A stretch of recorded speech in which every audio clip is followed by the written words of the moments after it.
And here it is. Here it is. It is here. Roll up, ladies and gentlemen. One man went to mow. Here it is. It is here. Here I am. Hope you are there. The session starts, and I hope you are situated by whichever device you use to traditionally interact with the sessions. So the usual protocols, if as you're coming in, I just click on the like button, and that is your contract signed with the platform. That is, of course, if you are already subscribed to the platform. If you are not subscribed, then you are clicking two buttons, the subscribe button and then the like button. So that is your contract signed. That is your entry ticket. So enter with a ticket. One man went to mow. The eagle has landed. Anthem, Mr. Albert Congo raises the flag of the new nation. Nigeria, we hail thee, our own dear native land. Though tribe and tongue may differ, in brotherhood we stand. Nigerians old and proud to serve our sovereign fatherland. Our flag shall be a symbol that truth and justice reign. In peace or battle honored, and this we count as gain. To hang on to our children a banner without stain. O God of all creation, grant this our one request. Help us to build a nation where no man is oppressed, and so with peace and plenty, Nigeria may be blessed. And that song marks the birth of the journey that we have embarked upon as a so-called country. So Nigeria, we hail thee. So Nigeria, we hail thee. As guys, I bring you this. Bandits stormed Kaduna airport, opened fire on aviation workers and passengers. So it never rains, but it pours. This was what Buhari came in promising. This was what Buhari came in promising to resolve. And this is the drumbeat that is chasing him out of office. So throughout the entirety of his tenure, there's been no improvement at all, not an iota. In fact, to the contrary, it's a sharp and marked ratcheting up of that space. So the Boko Haram, which was the insurgency that Jonathan was trying and somewhat successfully taming somewhat, has now metamorphed into and given birth to bandits, Fulani headsmen, but then Boko Haram is also there. So it's now a plethora of insecurity right across the country. We saw them attack the Nigerian Defense Academy, and we thought that was audacious. But now they are going to airports to shoot at planes. So this is the Nigeria that Buhari bequeathed as he packs his bag out of Aso Villa. Bandits stormed Kaduna airport, opened fire on aviation workers, passengers. So there it is right there. That is Nigeria. That is the country that they call Nigeria. So this also the country. This also the country that they call Nigeria. Police tear gas delegates, journalists as thugs, hoodlums take over APC convention venue. So there's nothing more perfect than this headline because this has been the template all the way through. Brutality, incompetence, cock-handedness, just amateurish, no, not fit for purpose. The totality of everything has now brought to weigh upon their own convention. So this is them and the way they are. Police tear gas delegates, journalists as thugs, hoodlums take over APC convention venue. And you don't have to take my word for it. Just type APC convention in any video vessel and you'll see just a stream of videos of these people stabbing and slashing at each other. So that is APC Buhari style, and that is Nigeria Buhari style. This is the East, IPOB style. IPOB Disown, self-styled Nnamdi Kanu disciple, Simon Ekpa. So it is the battle for supremacy in that space who gets to control and then subsequently collect the membership fees of the IPOB members worldwide. So the allure and the luster, the beckoning beacon of that dollar sign, Simon Ekpa could not resist. So he wrestles for that space with the traditional owners. IPOB Disowns self-styled Nnamdi Kanu disciple, Simon Ekpa. So Simon Ekpa and IPOB. So there it is right there. Never changes in that space. APC convention we go back to. We were beaten, our phones stolen, foreign delegates, and there's a video clip to go with this, but unfortunately I may not be able to show you a lot of the videos that accompany the APC convention for reasons that they are so violent that YouTube will sanction me if I play their video. And listen to the words I just uttered. YouTube will sanction me if I played the video of the ruling party of Nigeria's convention for reasons that ruling party of Nigeria's convention, convention, was too violent. This is it. So there it is, right? It's unbelievable, but it is happening. So unbelievable still, we stay with the APC convention. APC convention, I am not a supporter of Abdullahi Adamu. ROTIMI AMAECHI, of course, so he sees the writing on the wall now. All the promises and all the rankadedes and all of the universities that is cited in Daura, the Fulani railway that is built, all of that he is now saying will amount to nothing. So now, welcome to Tequila, Mr. South. Again, APC convention, I am not a supporter of Abdullahi Adamu, a headline attributed to ROTIMI AMAECHI. APC convention still, chairmanship aspirants snub Tinubu, reject Adamu as consensus candidate. I'm not quite sure if events have superseded that, but the story just keeps on evolving within that space. So we stay still. Yes, I think actually, yes. So that rounds off the talking points, except of course something breaks in the course of this session. So those are the talking points, and hopefully we have some talking heads to discuss it. So subscribe, as I said, click on the like button, as I said. So do all of those, and let me provide you with a little bit of inducement by way of palm wine. Get your calabash ready, and let's meet with the kegites. Only water, only water, where they see my water.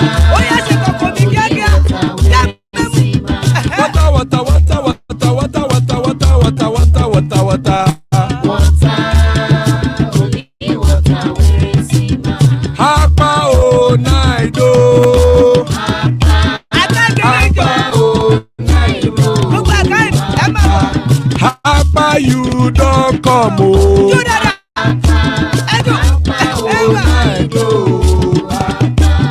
Hapa all night.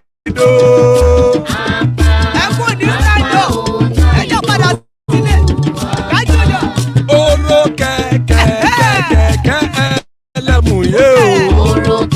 Ide shodi keke lemu re o. Bobby master keke lemu. Chief Latif kẹ̀kẹ́ rẹ lẹ́mú rẹ o. Eruku lẹ̀lẹ̀ ẹlẹ́múdé.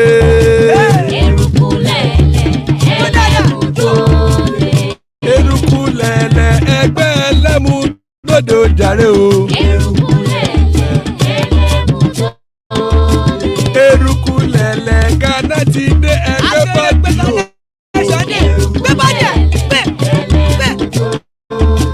ọmọ ẹlẹ́yẹ ẹ̀yẹ ẹ̀yẹ o ó dilé o.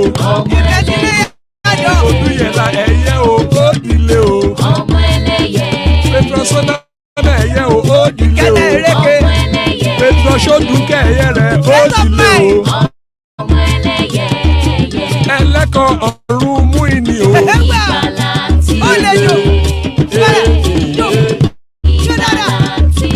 Àkùkọ ọ̀run mẹ́kọ̀.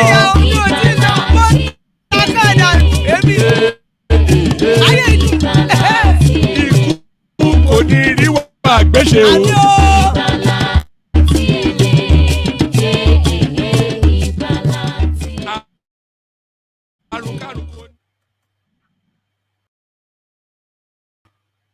Sorry, and there was a bit of glitching. In fact, not a bit, a lot of glitching on that thing. I'm not quite sure. This StreamYard that I use, if anybody knows a better streaming, I'll probably have to do that research myself to look for a better streaming app, because this thing just totally useless. I do pay for it, by the way. That would surprise you for the poorness of the quality. So there it is right there. Ikukoni Riwagweshe, the powerful and potent prayer by the Kegite.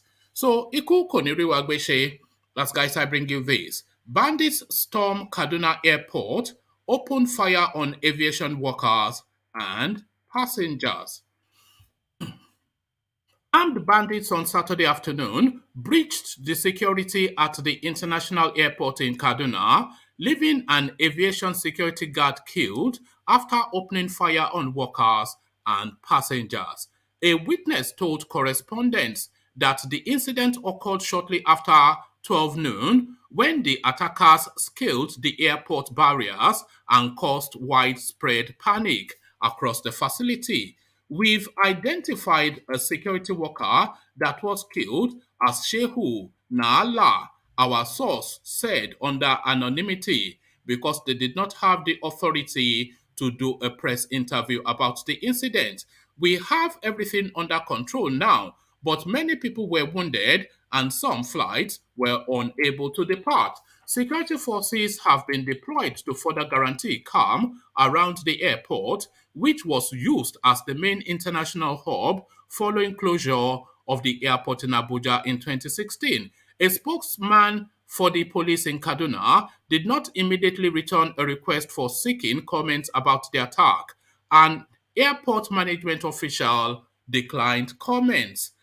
Today's attack marked the second time armed attackers would scale perimeter fencing of the airport in order to carry out a successful attack. Some Nigerians were abducted when bandits stormed the airport staff quarters on March the 6th, 2021. Some of them were rescued weeks after the incident by security forces. Kaduna has been amongst the most affected states of the raging armed banditry in Nigeria's northwestern region, and the crisis has barely been contained despite huge deployment of security forces that has led to the killings of thousands of gang members along vast trenches. So there it is, right? It's unbelievable, but it is unbelievable. We must always be alarmed at it, but alarming as it is happening. This is the Nigeria that Buhari bequeaths. Our police tear gas delegates, journalists, as thugs, hoodlums, take over APC convention venue. Armed police have fired tear gas canisters at the crowd. Sorry, pardon me. Armed policemen have fired tear gas canisters at the crowd, including accredited delegates and journalists, at the Eagle Square, Abuja, venue of the All Progressive Congress National Convention. The event was greeted with chaos when political thugs loyal to different politicians arrived the venue in attempts to force their way inside the convention ground. The situation forced security operatives to fire tear gas at the crowd as delegates and journalists scamper for safety. The hoodlums also took advantage to pickpockets and operate unhindered as mobile phones and money were stolen from unsuspecting delegates and journalists. Many of them were arrested in the process. The situation was caused by the diversion from the main entrance. The situation was caused by the diversion from the main entrance, which was restricted to non-VIPs, forcing some non-statutory delegates and accredited journalists to use the inner gate through the car park of the Federal Secretariat. On getting their political thugs in their numbers turned back from the main gate and took over the inner as they overwhelmed security at the entrance. It took the reinforcement from bystanding security operatives to regain control of the situation. Having brought the chaos under control, the visibly angry police operatives charged at the waiting crowd using sniffer dogs and pepper spray to disperse the surging crowd, leading to another round of stampede. As at the time of this report, the statutory delegates made up of the president, his vice governors, and their deputies, as well as federal and state legislators, were yet to arrive the venue. So there it is, right there. Nothing surprises, not even that. Ipob Disown's self-styled Nnamdi Kanu disciple, Simon Ekpa. The indigenous people of Biafra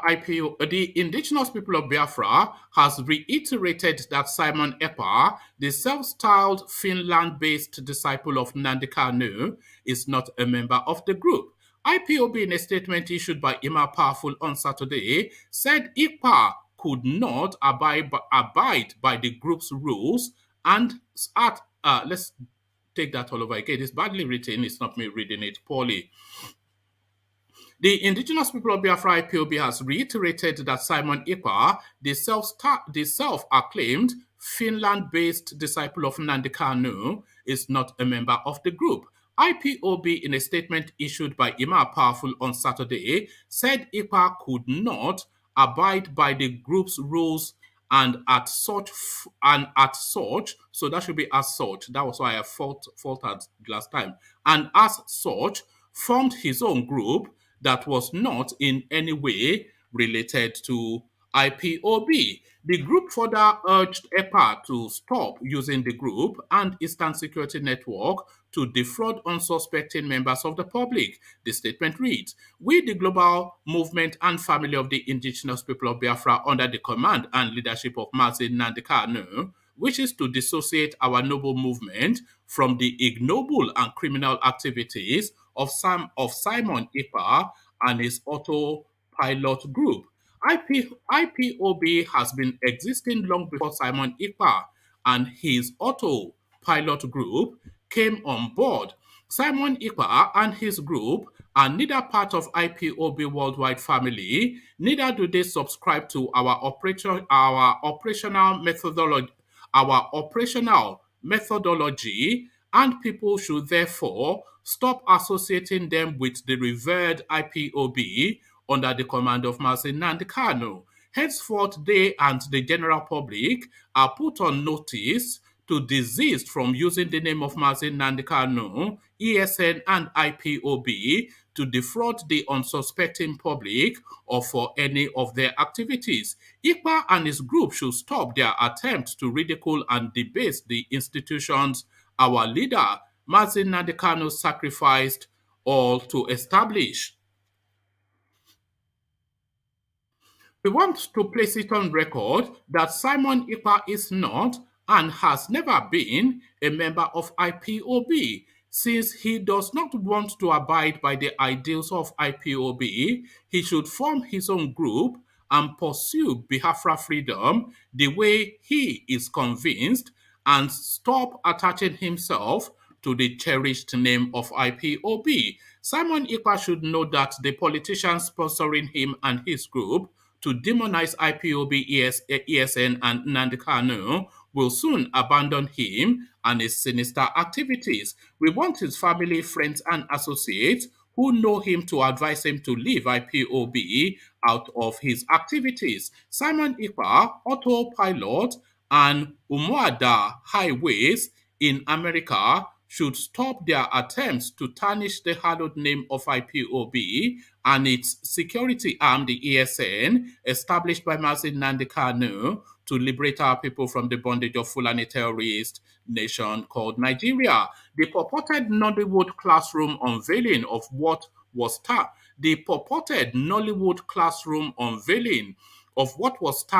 M Branch was a folly taken too far, which simply revealed the motive and the agenda of Simon Ekpa and his sponsors. The general public should stop associating IPOB with such Nollywood movies. We are confronted with very serious existential threats and cannot for any reason turn this noble cause of freedom and liberty of the indigenous people of Biafra into a circus. Please, the public and the mainstream media should be properly guided. These self-acclaimed autopilots without airplanes should desist from creating the impression that they are part of this noble family led by Nnamdi Kanu, because they are not. We are calling on European Union.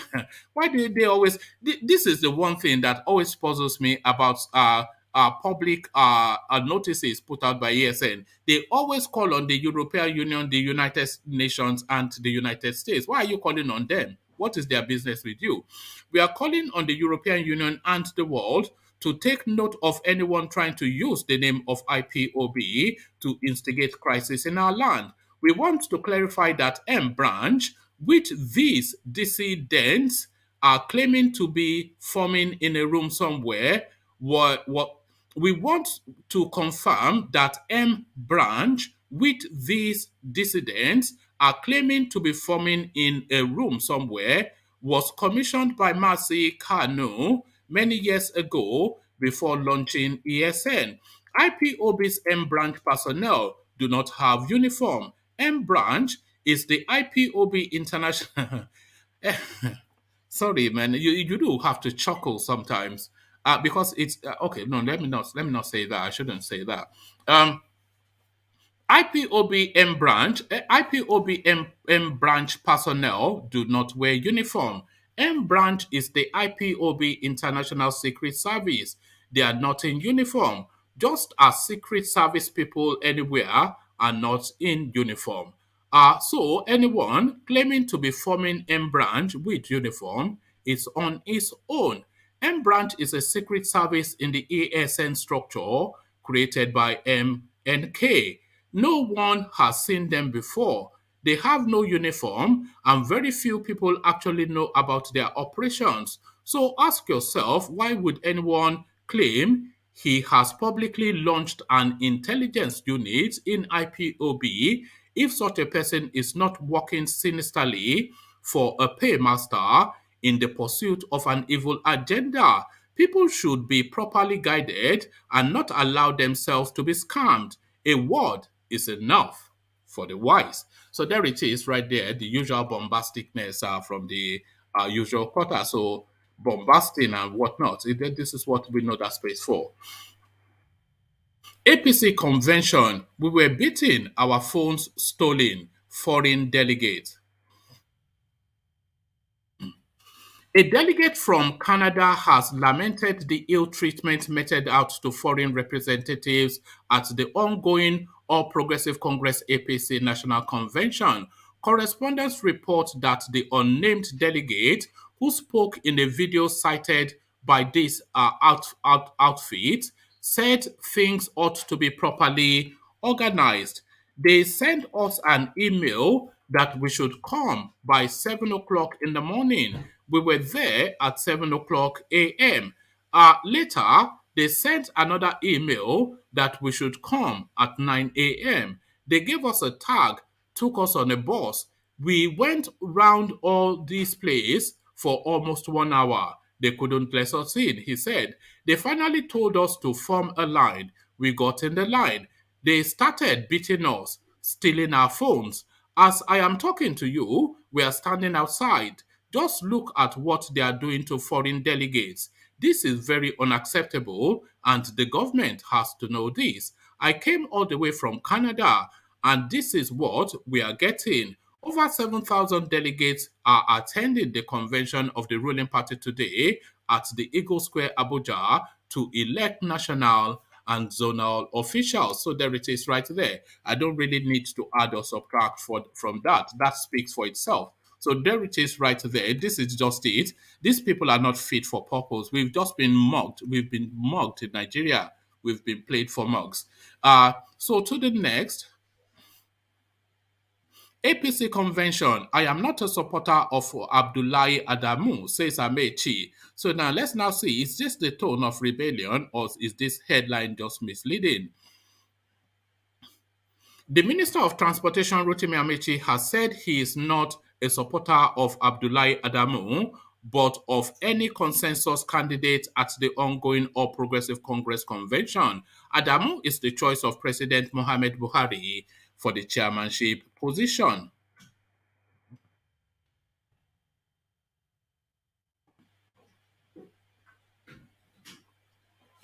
The decision of Buhari to back Adamu had created rift in the ruling party, but the president was able to call the party stakeholders together.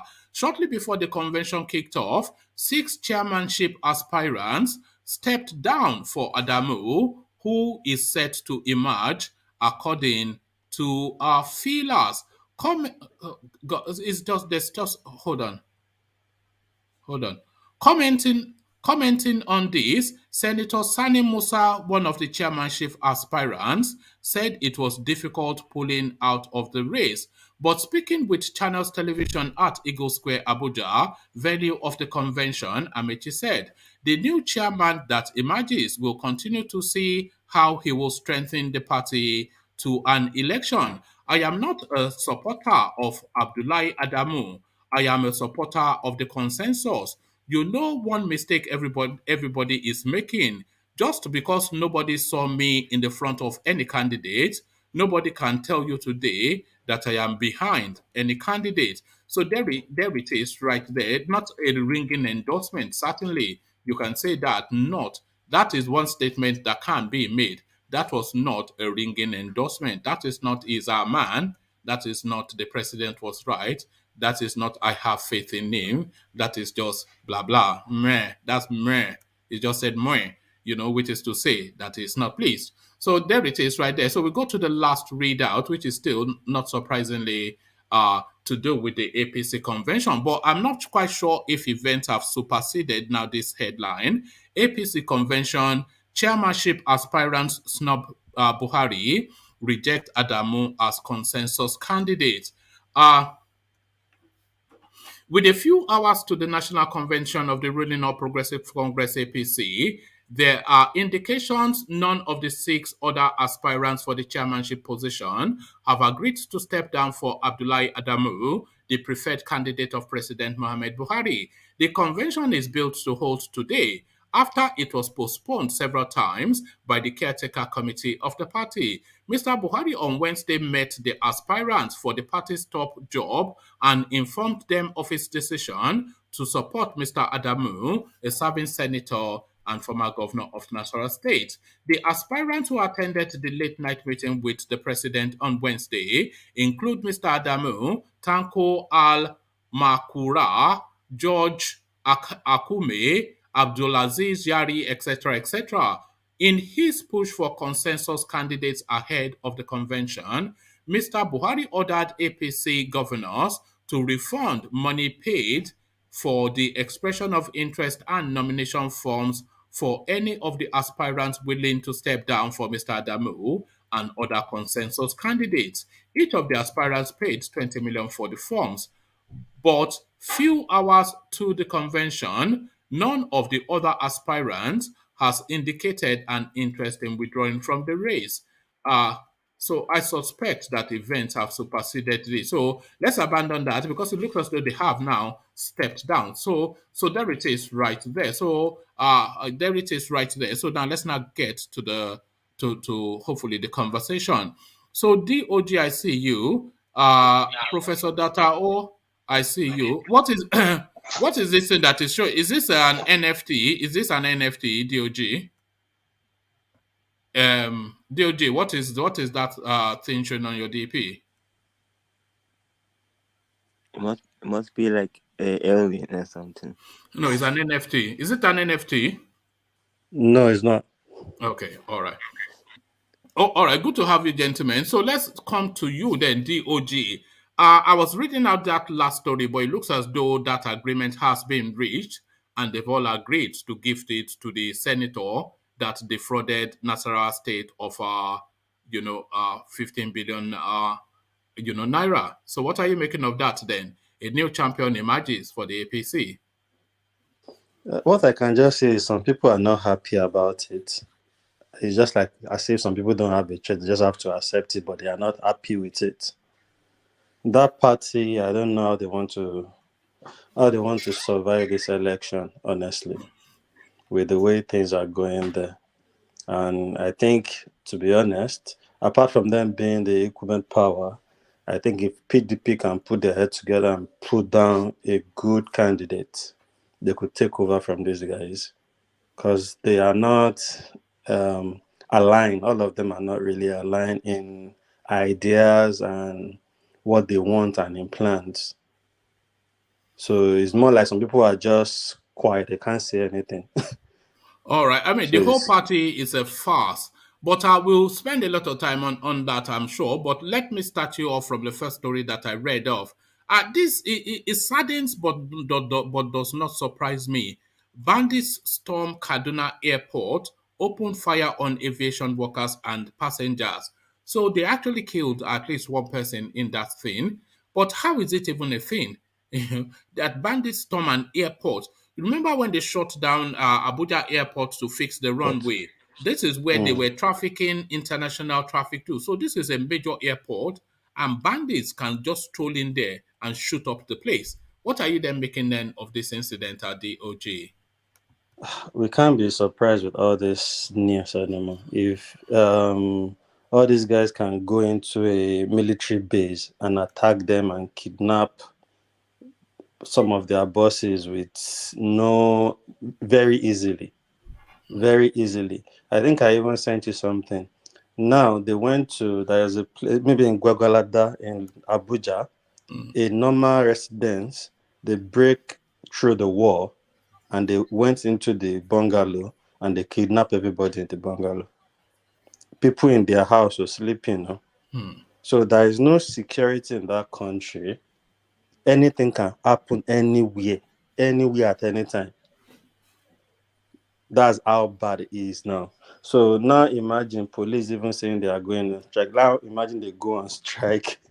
A lot of things will just happen within 24 hours so honestly, I'm just dumbfounded about this story about bandits doing what they do. They do it all the time. I was once their victim, and the funny thing is they've not just started, Thinking back, because I remember, was it 2009 on Lagos Ibadan Expressway? I was robbed by all these Fulani guys, and the funny thing is they were robbing both lanes together at the same time. But obviously their targets are always commercial bus, but I was stuck in between. They took my laptop, everything, all the material we were using for some complaint for power privatization then. They took everything. And I saw them live. Then the funny thing is police came while they were running back into the bush. Is when you are close to, is it Ogere? That where those tankers park in Ogun State area, in between there. So police came, they can see these guys going into the bush. They didn't follow them. They didn't shoot at them. It was the bandits they were shooting up in the air and running into the bushes. And I'm thinking, why are you guys not following these guys or shoot at them? You have guns. Somebody told me after those police left, like, these police people know about these people. They know them. They probably give them. Do you think they too. know? Do you think they know about them, or they're in fear of their life? I don't think so. With the way they were operating back then is a possibility. I don't trust our police force. I don't trust them at all. I don't trust them. Let me tell you something. If they go on strike, if there are robberies, I bet with you, police people are part of the people who rob it because they now know they are on strike.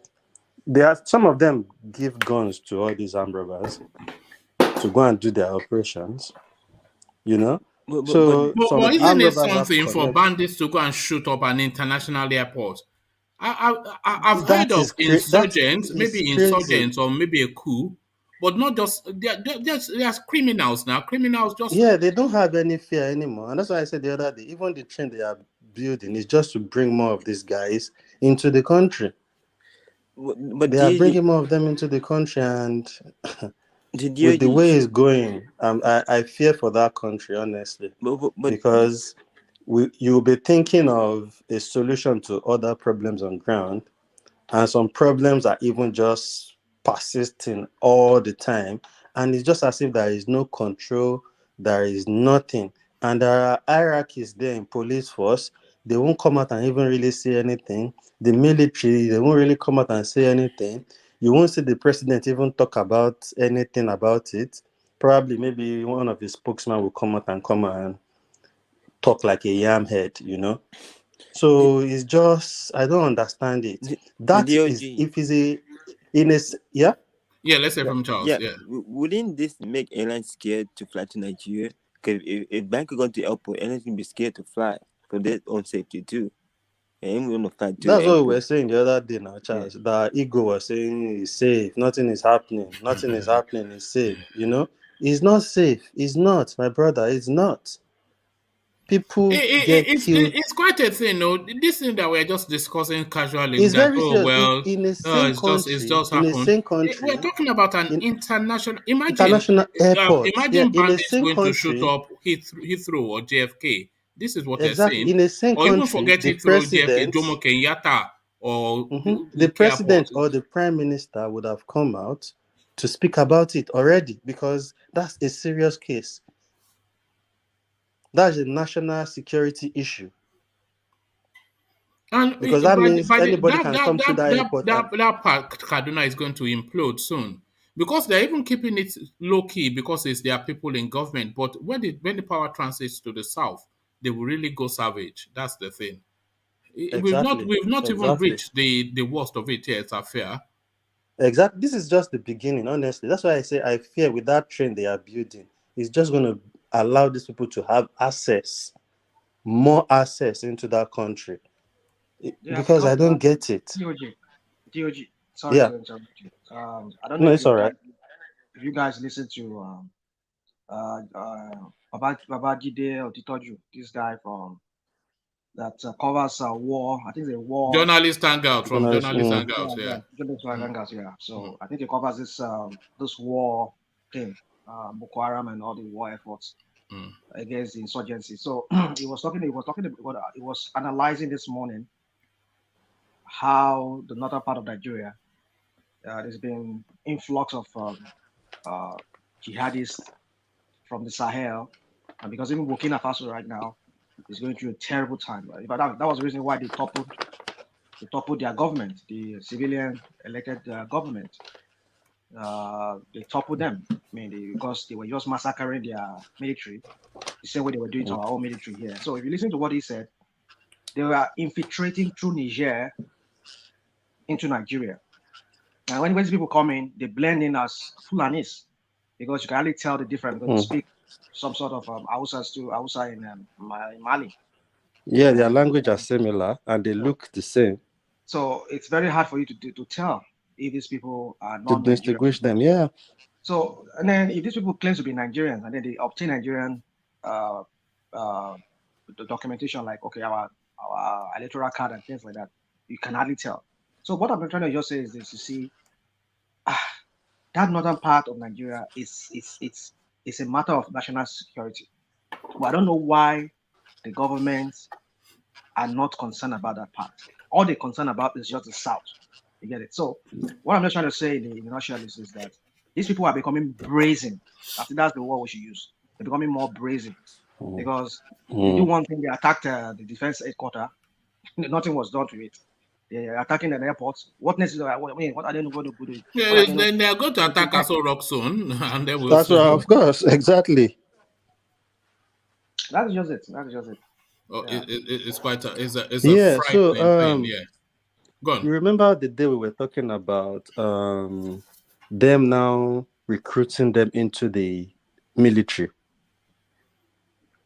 That is another loophole. Now they I don't would know if they get are the being understand. recruited because I think it wasn't Ajale Koko that brought that video, but it wasn't No, actually. one Yeah. man. That's not the first time. The day we talk about it's not the first time I'm hearing about that. I've been hearing about it from other sources too. That they give them access to join military and all that. They recruit them into the military. So that day we talk about it was not the first time. That's why I even easily believe Ajale Koko, because I've been hearing about that. They do that. Not even this year, not last year. They've been doing it from since Boko Haram, like over 2-3 years ago. They've been doing it. If you come, you say you repent, they will say they rehabilitate you, then they put them into the military. So I think some of these top guys have plans, that northern agenda, that Muslimizing the country. So that is why me, as a matter of fact, as much as I don't like to be tribalistic, honestly, I don't think we need an Hausa man, because if you give an Hausa or Fulani person another chance to run now, it's easy to follow up with the process. Yes, But that's if my another fear too. That's my fear too because if if you get another 8 years, then that's 16 years of fulanization. So that then will just become they'll just declare the country an Islamic country, an Islamic, yeah, and then exactly. which it is already, but they'll just formally say that it is, and that's just it. And And they've I don't think applied anybody the can do, rules because there all will be over. Yeah. military, there will be militant on ground to fight anybody from anywhere. We've heard news, we've heard You know they'll things start that they attacking are, women in the south soon for not dressing in puda and whatnot in this of course. jalabia, you know. And we heard that they are already coming into the southwest through some borders already. How true is that? We don't know, but me, I don't doubt Well, they anything they attacked say Igbo about it. land just a couple of days ago, and they've been attacking Igbo land You see what I persistently, mean? so they are taking over the whole space. And So anyway, they were going to take over, and nothing anybody can do about it. Then would the international bodies now want to get themselves involved? I doubt it. So it will the be too late. international bodies don't really care about, they just Exactly. That's what they I'm will continue saying. to give them the oil, and they know that they can, because they will not disturb the business of the international community, which is cheap resources, and the international community will not disturb their business, which is colonization of Nigeria. But It's one even easier for the international body because if they colonize the whole Nigeria, then they know it's just this one people that they have to deal with. but why is Exactly. Nigeria, the country Nigeria, but why had they known about Nigeria? They can't abolish Nigeria. They should step in. Who should step in? Nigeria, the country Step in where? no, just to help out, because Help who out? No, since they're coming from their country to Nigeria, they should help to stop them. They are sending them. They are not. What do you mean help? They are the ones They are sending not. them. They are the ones doing What do you mean they're help committing out? the Oh, I They are atrocities. didn't know that. sending them to. They are the ones sending. They are not. Do you think if Nigeria don't want them to do it, they will do it? They control their. If they control their border from their end, and Nigeria controls its border from their end, that is the end of it. They are sending them in, and But, they're opening the gates for but them why to are they come doing in. that? What benefit does it give Because them? they want to colonize you. Are you not paying attention to what Osman said? Yes, now I They want to understand. colonize you. They want you. They So you want to see, own your woman, land. They want to be, the obese and Igwes. They want you to have a sultan or an emir. You know that Catholic church on down your road. They want to convert. They don't want to turn into own you. mosque. They want to own you. Are you not paying? This guy. Charles. Yeah, Eh? anyway, yeah. So you see, my fear is, I've been looking at this theory. This is a very big possibility, because what idea or what would have prompted them building a railway from Nigeria to Niger? And why Niger? Not like they have any, it doesn't bring any economic advantage. Rather, that is even bringing mass of people It's very easy that to shut. can't add any value to the country into the country. So what is the plan? What is the agenda for that It's railway to very be easy built? to shut that railway down, DOG, because, like you said, it has no economic value. Do you understand? It cannot self-sustain that railway. So for that railway to continue, it has to be subsidized by the Nigerian government. There's no other way it can function The Minister because of the Minister of Transportation, what's his name, AMAECHI, said, are you eating? there It's quite no. disconcerting when people are eating. And let's give you a Can you moment hear to finish. Yeah, do you want to finish your meal or do you want to? I'm done. Yeah. So what I'm saying is, if you listen to what AMAECHI said, he said there's an economic value to having that train there. That they're shipping stuff from there through our ports. But the truth is this: I lived in Benin Republic for some years, and Benin Republic is the route by which Niger brings in all their stuff. I would say more than 80% of what they bring in comes in through Benin Republic. Maybe the many can come from Ghana, Togo, and maybe Nigeria, but 80% is from Benin Republic. The military hardware, whenever it comes in through that port autonomous in Cotonou there, it goes straight from the seaport there in Cotonou. So what I'm trying to say is that I don't understand where this guy is getting his figure from. That is what's his name, the Ministry of Transportation. How many businesses are Nigerians doing with Nigerians?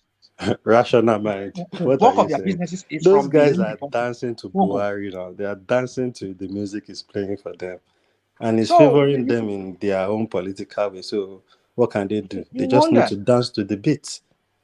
He's citing a Ministry of School of Transportation in Kaduna. I mean, is it Maritime School of Transportation or whatever in Kaduna that doesn't have seaports? No, it's not School of Transportation. I think it's citing the as part of the deal with China, they're meant to build an institute to train Nigerians on the rail system. So he cited that institute in Katsina. I mean, I don't get it. They have virtually all the whole government process. No, you get it. It's just alarming. You get it now. What do you mean? You get it now? What do you mean? We all get it. I just can't understand why are they so like everything is cited over there. The military school over there, the defense academy over there, the police school. It's a simple strategy and it's a time-tested strategy. If you control the instruments of violence, then you control the space. So they know that, so they control that. So that's just it now. When we say that... Hello, let me interject a bit. Yeah, go on. Let me interject a bit. Rachel, man, you should simply know it is the British that taught them this. Oh, yeah. When the British came before they left that structure. No, it is true. Let's call a spade a spade. So I'm not surprised. They're just, it's a continuation of what the British did. The speaker, go on with what you're saying. But it may well be, but that has always been their way, though. There have always been people of the sword. That long before the British, even they've always been people of the sword. So the sword then transmutes into modern weaponry, but they've always been people of the sword. They've always been a violent people. But carry on, Nadi. Yeah. So look at it. I look at it from different angle. People like AMAECHI are doing these things to appease to Buhari. That's why they gave him a chieftaincy in Kaduna, and most of them are trying to build their political on probably wants to be president. He knows, okay, if you do all that to the north, when he has the opportunity to go, those are the things they will look as leverage to vote for him. That's why they are doing it. But some people are probably pushing them to do it because those other people have another agenda. And that agenda is to Fulanize, Muslimize the country and surround us and attack us. Because look at it, if the president for a whole year can just be about open grazing, how his Fulani people will be taking cow up and down the country. From there, Mayeti Hala, from nowhere, now they are now a voice in Nigeria that thinks they have a say. Malu more for a whole year. You know, What is I even the don't understand. economy? I don't What is even the economy of the cattle rearer that the whole exactly. country has to submit to it? Because the You know, cattle for a industry whole year, that's what open grazing, open, and I'm thinking there are economy. several things in that. Yeah, there are No, several yeah, things in that Karen, yeah. country. There are several things in that country that needs the attention of the president. What No, is it's the about. It's economy not of about cattle rearer more. that the whole country has to stop and at their and we all Can I ask have a to be question? held? Yeah, go on. Go on, Ete. Do they pay taxes? Do these cattle rearers even contribute to the treasury of Nigeria? They're not I Nigerians. doubt Why would it they? because Why even would they there are pay tax? companies. There are You companies. can only that don't tax pay people you can tax. track. When you cannot track somebody, you cannot tax him or her. So the South, you don't have the South has to get serious. The South has to Yeah, get But serious I heard about those cattle are owned by the elites in the north, not the people. But they're not reported now. They're not being reported. But to be fair, they say a lot of them, at least some of them, are also owned by Southerners who just employ these young Fulani boys to roll them up and down. Yeah, they do that. But the thing is, they can't track these people. They can't track this wealth owned by these people. They don't even know. There's no database to know that this is what do you mean database? Exactly. Of course, there's no database. Why do you keep saying things like database? The database. Compared to when you don't have a database, what are you talking about? But we're talking about some third world country, and we're talking about even the most primitive of the third world space. And you use some funny languages sometimes, like database. What is database for Fulani? I think it's because we are talking about tax now. So obviously, if there's no database, how can you even tax them? That's what he's trying to say. I think. Sometimes you just no, it's the terminology. It's removed from the situation. It's removed from the. How can you have database of Fulani headsmen? I mean, what other word do you want me to use, one man? No, you've already said there's no track. You can't track them because they move, and then sorry. It's just that word. It seems out of skill with the conversation when we're talking about a primitive bunch, and you are talking about database. Somebody asked a question. He said, "Are these people paying tax?" And I say, "You cannot. How can they pay tax when you cannot even track them? You can only track people where the people that you have their information in the database. These guys You can place their not address. even Nigerian, so they're not going to pay tax. So that is the point. You don't even know who they are, where they are from, and even the Southerners that are giving them these cattle to rear for them, you can't even track. You don't even know if they own it or not. They don't even report it as part of their, So it's very difficult. Yeah. I heard Ayo was going to say the South needs to wake up. I'm telling you, we need to wake up. The South has to get serious about its security, because we all assume Nigeria is a corrupt country and it's pretty messed up, and to some degree we all agree with that. But the thing is, Nigeria is one of the poorest countries in Africa, so it doesn't matter that Nigeria is not doing as well as half of its potential. The reality is those guys in Niger will still trek down to Nigeria because it's still 10 times better than what they're experiencing there. And it seems like, it's not even a conversation politicians are having to prevent non-Nigerians, especially up north, from trekking into the country, getting what's that card called? Or those voter cards or whatever they're called. PVC. Yeah, exactly. Getting NIN cards or whatever, and assuming Nigerian citizenship without any background checks or anything. It's happening, and I think we all in the South know that it's happening. And the reasons these northern politicians are allowing this to happen is because they're trying to swell their ranks. It's positivity for them, for votes. They're trying to swell their ranks so that they can, dictate. I suspect it's more sinister than that. I think they are trying to change the demography of the South. This is what I really think. But I suppose what they're lacking is just the basic understanding of geopolitics. So the coastal areas are always going to be more populated than the inland. So if they feel like they're going to and this goes for everywhere on the planet, not just Nigeria. The coastal regions are always at least twice, if not 3 times, more densely populated than the inland area, and that's why it's such a farce that they're saying they have more people up north than in south. It's a joke. But beyond that, the people in the south need to get serious about their security, even if they intend to remain within the Nigerian Union.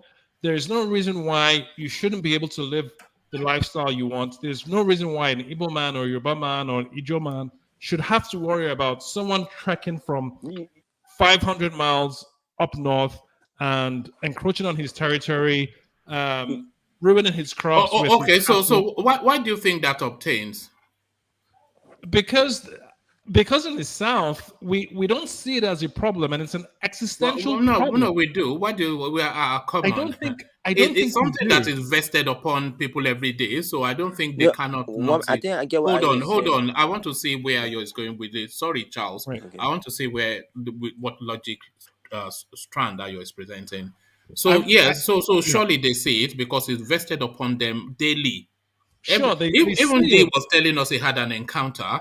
If we start to sample, a lot of people on this platform even have had encounters, so you cannot not see it. So why is it still? Yeah, yeah. They see it, but they don't. They don't. Carry on. Yeah, they see it, but it's not considered urgent. We don't view it as an urgent problem, even though it is, because somehow in the South we kind of know that. I mean, push comes to shove, we will overwhelm invaders from the north if push comes to shove, and I think we all know that. But because of we're so focused on other things, on modernizing and making money or whatnot, we're not really considering this invasion to be an existential threat. And it kind of is. I mean, I don't know if someone had a sit down with Buhari and his cabal, but they've gotten better. About a year ago, everything was all about, like someone just said, everything was all about grazing roots, and Miyetti Allah were going around dictating policy like they own the country, and the presidency was quiet about everything. And things have improved somewhat since then. And I don't know if maybe the Buhari's Western bosses sat him down and said, dude, we're not going to keep on letting you do this. Get your shit together. And then, he started reining them in some. But it was almost a joke. I think we all know where Buhari's true passion lies. We know that, he doesn't have a problem with these herdsmen roaming up and down and laying claim to people's land and territory and displacing people. You had Funam. It's a Fulani political group threatening a sitting governor of Benue State, and nothing happened. Nothing till today. Nothing has happened, and this isn't hearsay. This was documented on camera, where this guy was saying he gives the what, I can't remember the guy's name. The Autumn. He gave him about 30 days to allow his people do something. I don't remember the details. I mean, it's crazy, and they actually attacked him, but luckily his security apparatus overwhelmed them. I mean, this is crazy, and this was about a year and a half ago. Things have gotten better, but the South hasn't been serious. Hasn't been taking its security very serious, and I think we're all thinking and hoping that we will get a president in from the South, and it's best to just not make this an issue. Maybe just by some behind the scenes maneuvering will quell that problem. At least that is my hope, and I suspect a lot of other people feel the same way too. That if we just get a southern president in, it doesn't matter if he's from southwest or southeast or south or wherever. You see, I hesitate to find a way to quell that problem.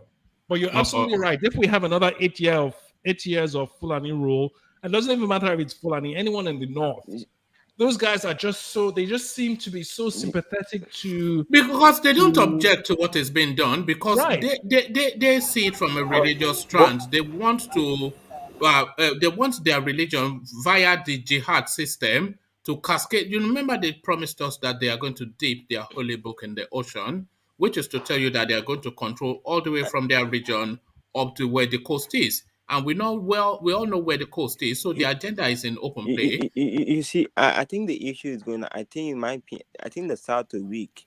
The North realize the South to weak. Not the. I think not them. I keep saying this. The South people are weak. They're not strong. Because the land. I don't think. I used to think that too. I don't think the South is weak. I think the South is just not focused on that. They don't really consider it a real problem. It's not the South is weak. I mean, if push comes to shove, we're already making. And I don't you think that's where the problem is. Don't you think that's where the problem is? When something is coming, it's going to drop on you like an atomic bomb, and you are not aware of it. Yeah, exactly. We dismiss it in the South. We don't see it as a real problem. We don't consider it as an existential threat.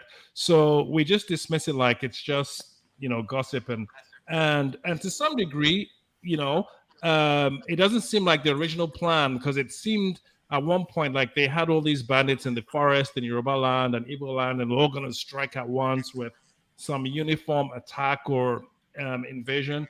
And that's just not going to happen, because first of all, people in the South have the numbers, and secondly, I mean, without trying to sound silly, we're smarter than these guys, and no one is going to surrender, and there are no cowards in the South. You might have people who are passive, but whether it's Yoruba land or Igbo land or wherever, there are really no cowards in the South, at least not as far as dealing with the invaders are concerned. And I don't even think they're Fulani, Nigerian Fulanis. These are Fulanis from Mali and all over the Sahel who feel like because Buhari is in power and he's the leader of Fulani Nation worldwide or something, that they have an open invitation to come to Nigeria because it's their guy that's in charge.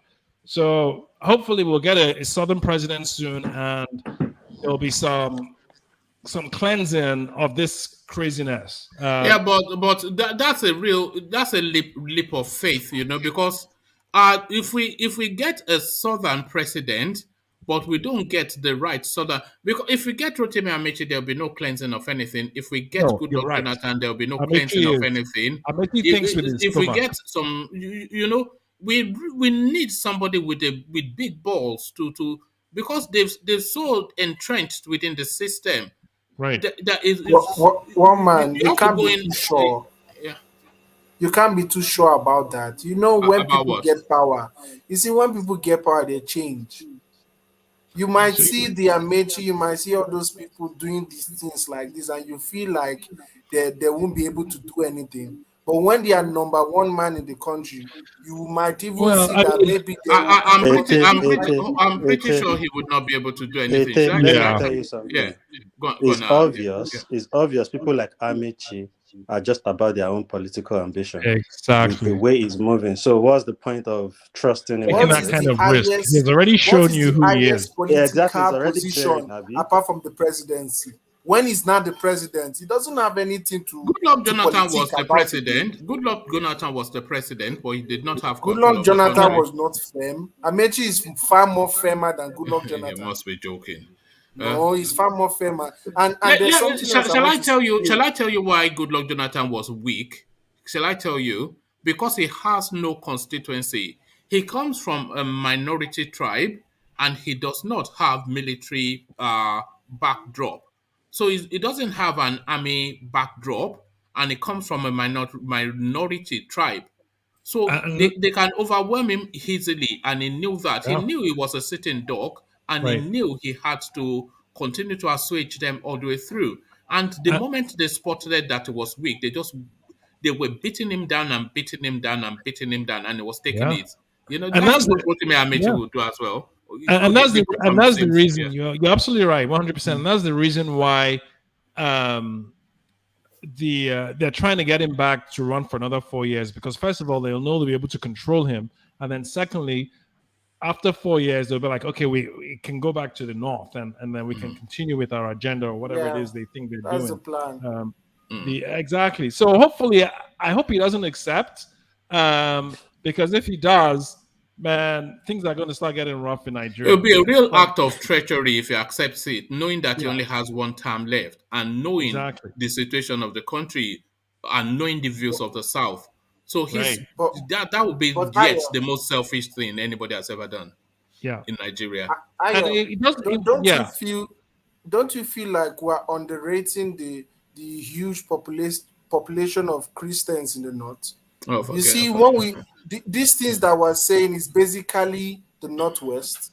Most of these issues are from basically the Northwest.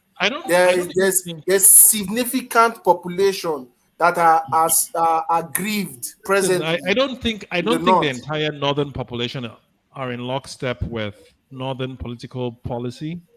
I don't think the average guy on the street those guys are suffering more than we're suffering in the South.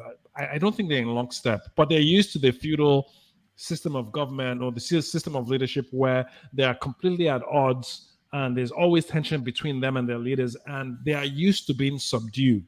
The South is not used to being subdued by anyone. And this is why the North knows that things will explode if they have another northern leader. The South will just be like, enough. And then things are going to start getting dicey. They feel like they can slowly get to their destination if they just they slow burn it, like 8 years and then maybe 4 years in the South and then 8 years. And they slow burn their way to wherever it is they think they're going, which in my opinion is kind of silly because they're never going to get there. All right. Sorry. I want to get back to DOJ and get the conversation back on track. So DOJ, round off your thoughts on that space and then I'll take you to the next talking point. DOJ. Look at that. It's gone to smoke. All right, thank you, DOJ. So let's go to let's stay with Ayo. So Ayo, let's stay with you then, since we don't have DOJ anymore. It's just the implosion. I'm sure you've been tracking the news. The implosion within the APC, even though they had already agreed a list of the for the positions for all of the delegates, whatever it is, they've agreed positions for the party. Through a unity list, they called it. And this convention essentially just to be a carnival and endorsement. But of course, you saw the fracas, you saw the mayhem. A foreign journalist beaten up, robbed, their phone stolen. He traveled from Canada to be an observer and he got the Nigerian treatment. Delegates from other parties tear gassed and kicked by police, sniffer dogs set on them, thugs beating everybody, robbing them in open glare. The delegates up in arms, chaos all over the place. So just another Tuesday then in Nigeria, Ayo. Yeah. So as they say, there's no honor among thieves. So clearly, it doesn't matter what they agree upon; they're still going to find a way to ruin it because there's really no true cohesion and there's no ideology and there isn't a common purpose that brings them together. It's really just about power and corruption and looting. So it's kind of really not surprising. And I don't know, but it just seems like the incumbent leadership in Nigeria, for some reason, I don't know if it's real or if it's imagined by the Nigerian population, that they just seem to have a hold on everything, on people's thinking. Even we here on this platform are so sure that whoever Buhari decides is going to be the next president will be the next president. But it's funny because Jonathan was in a completely different party and the presidency switched. So it can happen. But then again, you've made very valid points by bringing up the fact that Jonathan he was kind of like, even though he had really good ideas, he was kind of like a weak leader and he doesn't really have a constituency that backs him in any great numbers. So he's just going to try not to rock the boat. So I don't know. What I'm waiting for right now is to see who Buhari picks. And just by that indicator, we'll know the direction of Nigeria. If he picks someone who is completely left field, which I think he will, I think he's going to pick someone who is probably the worst person possible for the presidency because he's thinking about his legacy and he's thinking and when you really just deconstruct who he is as a person, the thing that's most important to him is Fulani and Islam. Nothing else really seems to matter. I mean, when you really get down to the nitty-gritty of it. So I feel like he's going to nominate someone who can push that agenda, and then we'll know we're in trouble. The South really would need to wake up at that point, because we won't have a choice. But we'll see what happens. What will be even more interesting to see is who he nominates as the vice president, and where he picks him from. Because of course he will, because they've now ceded to the South, so we expect it to be some weak, somewhat malleable arrowhead from the South, but then a very strong and potent, vice president. Like Right. if he picks El Rufai as somebody's vice president, then that person is in trouble. Exactly. The thing is, I don't think he's going to find a Southern puppet. I guess his best bet is Jonathan, and I'm just hoping that Jonathan doesn't take the bait. AMAECHI, I don't know. He might go for AMAECHI as well, but AMAECHI doesn't really have any backing. I mean, I don't even think anyone in the South is going to want to. AMAECHI will be a difficult sell as a president, because there's no reason why anybody would have him as a president. But he said he doesn't want the presidency. He said people that are telling him to come and be president, will they give him money to contest? No, don't worry about that. Did you not see him being banned? Do you not see him being banned in Katsina? One man, he said, if you want me to be the president, support me with money. I think what's going to happen is Buhari is going to go for the nuclear option, and that means he's not going to be able to get Jonathan, and he's going to be like, screw this, I'm going to back a Fulani Muslim. No, he's not, because the party has already said, the party has already stated that they ceded it. He won't do that, because he's a very calculating man. He'll move with more stealth. That's just crude. That would be a crude move. Well, I mean, why wouldn't he back his vice president? I mean, if anything at all, I mean, he could back him because he's weak, So, well, I don't know that Oshibanjo is as weak as people think he is. I mean, I would certainly prefer him over Jonathan or Tinubu or anyone. Not because I feel like he's this great visionary, but he's. I don't think he's the pushover we think he is, and it's because I think I understand the position of a vice president. He doesn't really have any true power. And no vice president anywhere really does. All your power stems from the presidency. Presidency gives you your power. You're not really put in charge of anything. And I know we've discussed the fact that he's the chairman of the Economic Council, but that's just a chairman. It's a perfunctory function. He chairs the committee. He's not the decision maker or anything. It really means nothing. So I think he would be a good choice. Maybe not a great choice. The great choice right now that Nigeria needs is Showore, but I don't even want to go there because we don't want to kick the beehive and have all the associated passions, both for and against, consuming the entire evening. So we'll just leave Showore out of it. But Ayo, I have a question for you, please. Yes, sir. Good evening, everybody. This is evening, fine. Here in Ghana. I am still enjoying the stealth performance of the Black Stars against Nigeria. 0-0, Abi. 0-0, Abi. Look at this guy. One man, you don't want me to speak about my people here. No, carry on. I had a video for you, but I think I may have dumped it. That way your people were making them jump out of the plane I know, right? at the airport. It's not unbelievable. Okay, you see, Ayo, please, I would like to ask you this question. And if what you are saying is something to go by, is it right democratically for the president to single-handedly nominate someone that is going to, be the president of Nigeria? Does that not defeat? No, does that not defeat the principles of democracy and the party constitution? Yes, you are 100% correct, but we have to function within the democracy we have. We don't have a true democracy, but it's better than a full-blown dictatorship. So hopefully we'll get there gradually, but right now we have to function within the democracy we have. And unfortunately, the president has so much power, and he has so much power in that country, and he can effect real change.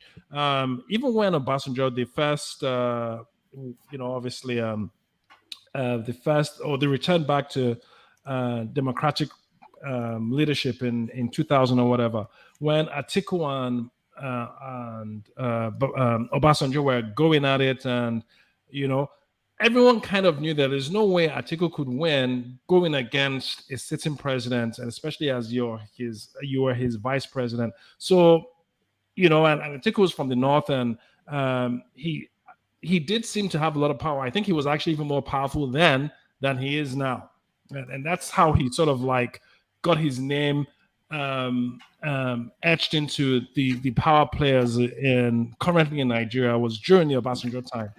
But Obasanjo being the president and being the overall decider of who is going to take over, decided he was going to pick Yar'Adua, and he did. And Yar'Adua passed, and Jonathan was his vice president, and he took over. So really, we haven't seen a different model materialize beyond Buhari taking over from Jonathan. But we all know that Jonathan, first of all, didn't feel like he was deserving of that position, and secondly, didn't have a constituency. So he was kind of like the perfect storm for a Buhari leadership to take over. Buhari he has a constituency, he controls the military, he's got the full backing of his people, whether he's doing a shitty job or not. So believe it, if he decides to sit this one out and decide he's not going to be involved in nominating the next presidency, then we may get someone who the people may choose. But if he is gung-ho about picking the next president, believe you me, the next president will be whoever Buhari wants him to be, until our system evolves into something a little more reflective of the true democracy. Guys, is it just me? I'm more interested in Tinubu today because I was watching his video on YouTube. The man, for the first time in a long time, looked defeated. I think the reality just stalked him today because he was just sitting there looking dumbfounded, like you knew it was over. I just watched the video. I'm like, no. How are you reading that? What's led you? Did he make any comments or? Where are you reading that from? Based on previous conversations we've had on this platform, on things I've read, that is it body language you're talking about? No. Like it's becoming obvious. Like we said it previously that Tinubu's not going to get it. But I'm saying like his body language today, it looks defeated. I've never seen him that way before. I'm just He's never been that passive before. You can tell by the kind of responses he gives. So the last thing that made me realize that he knows it's over, and he knows it's over, right, was when I think he came back from a medical trip, and I think I don't remember what he was doing with Sanwo-Olu, but he gave a speech and he was talking about how he had a knee replacement, and he's hale and hearty and he's healthy. And so clearly, for him to say, have you ever heard Buhari say that he's healthy? We all know that the guy is on the verge of death, or was at one point. Have you ever heard him try to project how healthy he is? No, because he's got real power and he doesn't need to. And if Tinubu felt like he had the power a lot of people think Buhari's health came into contention when he was already president. So there was no reason for him to. He already had it, and he knew that he was going to hold on to it. So he has no reason to defend his health.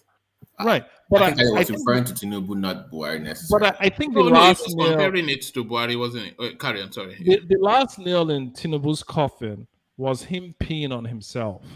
And come on, let's abandon that. We've already he did not pee on himself, so I don't know. Even if he didn't pee on himself, that was a topic in the echo chamber. The optics didn't look good. The optics was just, there was no optics. The spin on it, you mean? He should have sent out a PR person to set the record straight, and he didn't. So that's how do you know the because we haven't the heard about it. refutation was it Did. was consumed in the Ayo, noise they of did. it. No. Yeah, it Ayo, was they did. consumed. Ayo, Their response was actually, yeah. they did. They did. Oh, okay. What was the reason? They What was do. the reason? They do release a press release in regards to that. They said What it did was what did they say? sweat. They said it was sweat. Okay, They okay. do See, they and do that. and this is where so he didn't have a good press release then, because if you know No, anything I'm about aware of that anything, as well. They said right, they said it was sitting on a leather couch And it for was sweating. hours, Yeah. and the can't, sweat from but yeah. you So can't sweat in one place and be dry everywhere else. I mean, no, this no, is no, very no, no, basic control. no. I'm If not you saying that he no, didn't put out let's a not go person because man. we visited that so much. But they said he was sitting on a leather couch, and you sweat where you are sitting, don't you? So they was that's what they said anyway. So they did To the respond. extent that it's something. Oh, Then okay. I know. strategically, Yeah, but you don't we expect did this them so much to when it labor more happened. Right, Yeah. to right. labor Wait, more let's on not go. that, because Let's the not more go they back talk down that about rabbit it, hole. But Yeah. it's forever etched in everyone's mind. No, no, That it is not. You know, no, it is he not. hasn't. Okay, let me put it this way: he has not successfully dispelled that. No, people are trying to That regurgitate flaw. it, but it's He getting hasn't. somewhat a struggle now for In people my to mind, continue to whenever I hear regurgitate that. Tinubu, Yeah. in my mind right now, whenever I hear Tinubu, I feel disgusted because that's the first thing that Yeah, comes to but my you were mind. And I already cannot be the prejudiced. only You were person. already prejudiced against him, though. In all Yeah, fairness. I've never been a fan, but right now it's like it's game over. It's just you can't win president of a kindergarten class if you pee on yourself in class All at right, 4 years let's old. You just can't move win. on. He No, didn't you pee talk on about a himself, so I president don't know of why you are saying that. You know, One so man, let me agree with as a medical professional, that right. was So, another incontinence. one. Clearly, exactly, we and cannot especially when deny that obviously was has a what. prostate That was problem. that what. was he peed on Incontinence. himself. I'm telling you, Yeah. it was What do you probably mean you are telling me? You are in no position to say that now. What do you mean you are you no, are guessing at it? You no, are no, no. guessing at it now. That's It's not guessing that's at my it. job. Like, Listen, let there's me. something called benign prostatic hypertrophy that happens to Here we men when they go. get older. Their Here we prostate go. swells. They can't empty their bladder properly. It's an issue in older men. Everyone knows this. This isn't. You don't have to be a medical specialist to know this. Typically, what happens is if you don't have the marsupialization surgery to relieve that problem, you either you have problems urinating, or they have to catheterize you, put a catheter in your penis and empty your bladder. Okay. So let's just stay with the talking because we spent about 2-3 days on this thing, and with Right, people pushing hard to try and say the guy pee on himself. but When you he obviously patently did. He was all right, incontinent. let's just abandon it. You can't say he obviously did now because you're in no position to say it's just. I don't know why people do that, but you know, I know it rhymes with you trying to diminish him so that he fades out of the Right. space, No, which this is is fair completely enough. But different. don't say things like that now. No, I mean, I'd prefer to attack him as a corrupt politician. No, it Because adds to the chipping away, isn't it? When you want to continue to regurgitate it so it subsists as a narrative, but you know it just doesn't. It's It is not. a It doesn't. narrative. It is a Well, narrative. What are you it's not talking? a It is a narrative narrative. though. It's been enforced as a narrative. That's just the thing. But listen, it's there's a politics. reason. You're supposed to. There's a reason prominent people have they have spokespeople All right. to So either support or dispel stories. let's just go to the politics of it because only not because I don't want to, because we spent almost a week on this topic and we never got anywhere. It was just a frustrating, you know, when you're saying somebody says he's sitting on a space for long enough to sweat on himself, and we've all experienced those sweats. So I'm not quite sure why that does not subsist because the narrative Because you it cannot adds. sweat. If you're sweating, it's because your body temperature is beyond a certain degree. And you're not going to sweat in one place and nowhere else. You No, can you sweat more in can't. one place and you sweat in other You places. sweat on your buttocks when you sit down. Yeah, It's but you just a. also, I mean, if you're going to sweat that much, then you'll be sweating in other places too. All right, thank you. Yeah, So let's as just you move said, on. let's Let me move move on. on to let me move on to rational mind because that conversation somewhat frustrates me. No problem. It's just the unfairness of it. It's not Tinubu be damned though, but just fairness. You know. Let me move on to rational mind and move the conversation on. Are you there, Yeah, rational mind? Okay. Let me go on to actually. Let me come to you, Baba T. So let me come to you, Baba T, and take you to this space. Let's leave that space completely and go to the east. Ipob disowns self-styled Nnamdi Kanu disciple Simon Ekpa. So it never stops within that space, They just continue to hemorrhage, and it's all the fight over money. So the east, it never changes. What are you then making of the battle for the soul or more the wallet of the Biafra space between Simon Ekpa and the Ipob movement? Baba T. Thank you for having me again, one man. Ayo and Always everybody else. Yeah. I think the last time we were here, we were actually speaking in regards to me being a supporter of. I was advocating for an Igbo president, and one thing that I mentioned in that discussion was that Ipob is not doing them any hell. It's not making it easier. That it'd be better if they strive to become president. And this story coming out is not shocking. I think nobody here will be surprised that they're kind of disintegrating at this time.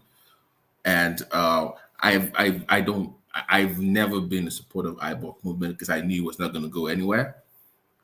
There was the idea of separating, even though I understand it, I didn't feel that this was the right time because I said before, everybody knows, in all fairness, it's a turn of the Igbos. That's my belief.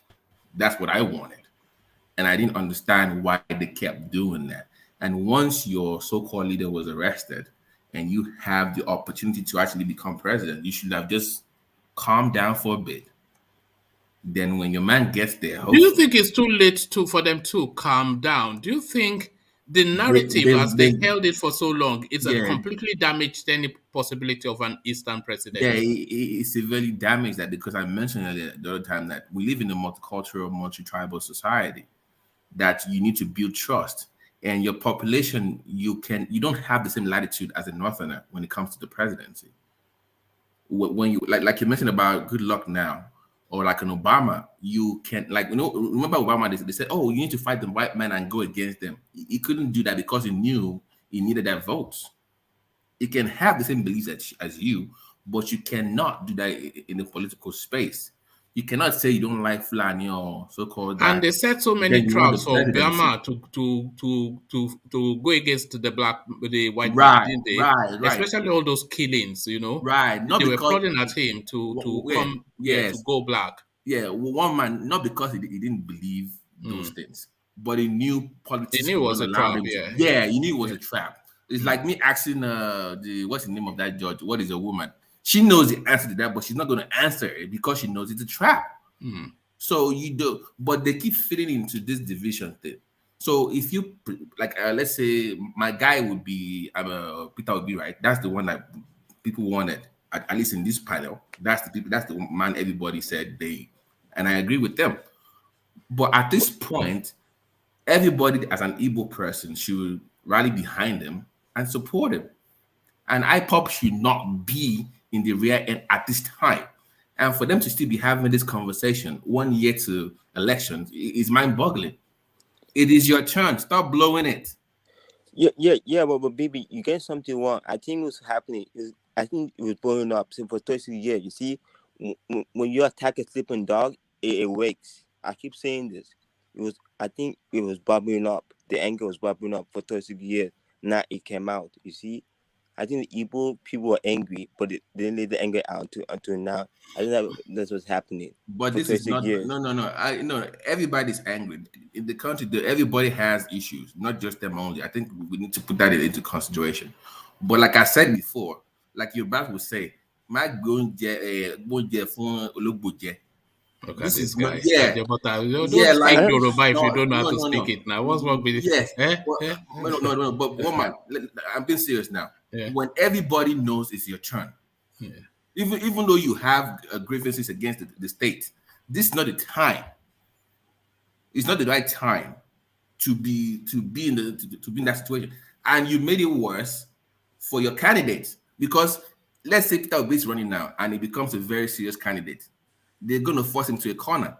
Guess what the question will be every time? What is your position on Ipob? Yes. That they will bust him to a corner. And you know, like we were saying, they were setting traps for Obama. That is going to be the trick question And do you for think the that Igbo no? candidate. Do you, So do you, what is your position on IPOB? If you go against them, you they lose the will East. If you go for them, you yes, lose the nation. based on their current position right now. I don't think they are matured enough to provide a cover for Peter Obi to calm down for him. I don't think they are willing to make that sacrifice for the sake of the Igbo presidency. I think they're going to fall flat, and that's the problem. But you're honest, I think what he was scheduled president. Look how the governor banned of Anambra State. Immediately he came out there, grabbing fat. That's what he was scared of. People know you put Nigeria be easy target. That's a fact. I'm not. That's a two. You know, Nigeria easy target. Jake, The governor of Anambra State. Jake, is Nigeria breaking up anytime soon? Do you see any indication? No, I'm not. So if you know, I'm not saying Igbos are easy target in Nigeria. No. Let's not do that. No. Pay attention. If I say I agree with you on your struggles that you've been treated unfairly, yes, I agree with you. But if you have an opportunity to become president where you can right the wrongs, at least some of it, why won't you take that opportunity and go the nuclear way? But to the Simon Ekpa and IPOB space, I'm not sure if you follow particularly that space, but it's a space that somewhat intrigues me because it's a battle for dominance or who controls the hearts and minds of the Eastern youth. Essentially, it's the thing. I thought there was a point where IPOB officially made a statement that they were transferring power to Simon Ekpa at some point to be the face of the movement. That was where I stopped following. Yes, so they were at that point, and when they made that announcement, they said it was a directive from their leader Nnamdi Kanu that because he's otherwise indisposed, that Simon Ekpa should be not so much the lead voice, but like you said, the public face to be the lead voice within the Radio Biafra space, which then makes him the public face of the thing. So then, but subsequently, we never heard him on Radio Biafra. And what we heard from IPOB was that he refused to sign their terms and conditions, and then they had to let him go. So I don't quite know what that means. And then they've been fighting each other since. So they want to remove him now. Did that also come from Nnamdi Kanu? Well, I don't know. This is the thing. That's the thing. Did they clarify that? Because when they were putting him in there, they said it was Nnamdi Kanu, right? Now that they want him out, well, is it also Nnamdi Kanu that wants him out? I think that they need to clarify that as well within that space. But because they are now coming out to say he was never a member and will never be a member, and this guy is going on to set up an organization which is calling the M branch, which is meant to be a secret service. So quite how you, on the glares of our publicity, set up a secret service is one thing, and then put them in uniforms, which is even more ridiculous. So that is, but then they are now staking claim to a secret service of an organization that is just but how does that help? How does that help Biafra's organization? Like I don't see. No, they're cannibalizing each other. Is what is going on. That's the point. I'm saying your best bet within the space right now, within Nigeria right now, will be the presidency. So knowing that fully well, for anybody that has a brain, that's your best bet. Why, even if you believe IPOB or whatever, just calm down, let your man get there first. There you can you'll be in a better position to advocate for whatever you believe if you have a president that can actually listen to you. But you cannot put that man, Peter Obi or whoever it is, in that box where he's forced to answer IPOB questions every freaking week. He's not gonna win. I'm looking forward to him getting the ticket just to see how he tackles that question. I'm curious to see how he tackles the IPOB, the Biafra question. One is not the way he answers that I'm really worried about. It's the spin to his answers that I'm worried about. Because people that don't like Igbos or they're anti, is the spin they're going to put on those answers. That's my concern. I know because fairly is going to be open, like, okay, guys, let's come together. The typical political BS. But is the spin to these answers that's my concern. And they're not putting that into consideration as IPOB or whatever they call themselves at this point. All right. Do you think that the IPOB narrative, not the Biafran narrative, because we have to make the distinction between the two. But do you think the IPOB narrative has peaked and is starting to wane. Because Yes. I think it's had this golden moment, if you ask me. Right. That was when their leader was in his pump, shouting Right. abuse at everybody. But Right. now it's just the leader is incarcerated, the organization is rudderless. There's a rival organization wanted to seize control, and now Right. it's just a battle over membership fees. So thank you for bringing it up. There has to be clarification between that. But I think Ipob, I think they stalled a little bit. There's there's no fresh idea, even though the purpose is still there. But I think when Nnamdi Kanu was such a huge figure that it was a huge drop off. It's like when what's the name of this basketball player stopped playing basketball? That MJ. Michael Jordan just when he quit, the people were still watching, but it was not the same. So I think the idea they've picked like you mentioned, but they also unfortunately let me say that they're selfish and they're not very understanding of the whole group as a tribe, because I keep saying it, if you care so much, the same way when Obama was running for office, the Islamic what's his name of this guy or whatever, they still had that belief now, but they knew that for Barack to win, they have to calm down. They made the sacrifice. Can Ipob make the sacrifice for an Igbo? Are you saying the Barack was an Islamist agent? No. I'm saying that they said he used to go to, what's the name of the guy? I forgot his name. The leader of the Muslim whatever. That he used to go there. Those guys they didn't mention anything about Barack. They kind of shielded him from all those radical beliefs that might not let white people vote for him at that time. But my question is, can Ipob sacrifice that for a while for Peter Obi for him to get the presidency? Not saying you should stop believing what you believe in, but for the sake of a run from him, can you at least calm down for a minute? And unfortunately, I don't see that coming because of what you said of this different interest within the group. Yes, and there's a sense somewhat. Louis Farrakhan. Yes, there's a sense somewhat, and correct me if I'm misreading. Especially anybody that follows the Eastern space, but there's a sense somewhat that the group, they now play only lip service to Nnamdi Kanu. There's a sense of abandonment, and they're now just scrambling, for the empire. This is because the subsidy, that they don't talk about Biafra anymore. You notice that they're not chanting that Biafra or death, this and that. They don't talk about Biafra anymore. They talk about the administration of their organization and fending off an outsider seizing control of their organization. So there's a sense that they've abandoned him. Says on his day in court, they'll do the usual noise making. But really, the everyday utterances, public statements, and how they come out is essentially to administration, to control of the resources, and fending off incursions from Simon Ekpa. So, am I going too far to say somewhat abandoned? No. Yes, woman, you're not going too far. You are actually making the point, because it's also applicable to Sunday Go. The same way it was abandoned, and all of a sudden you have like 40 GoFundMes where everybody is campaiging to, hey, we're trying to get him out. Can I interject? Can I interject? To GoFundMe King. Yes. Koike was buying out off his name. What is going on? Can I interject 1 minute? Go ahead, man. Yeah, go ahead. Yeah. I want to disagree with one more statement that Nnamdi Kanu is abandoned. Disagree with you, and I don't know why Baba T concur with one man. He's not abandoned. You should know that the leaders of Igbo have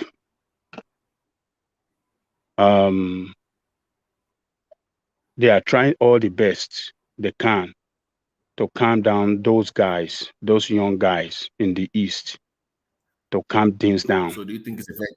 But that approach, has it been effective? No, when you said you disagree, and they said they're trying to calm them down, as that approach to calm them down, has it been effective? Because I don't see it.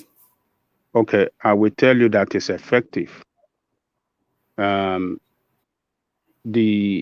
All the leaders, the Ohaneze, and those that are not politicians, all of them have, trying all the best they can to talk to those boys back home that they should relax so that they can get political solution to Nnamdi Kanu incarceration.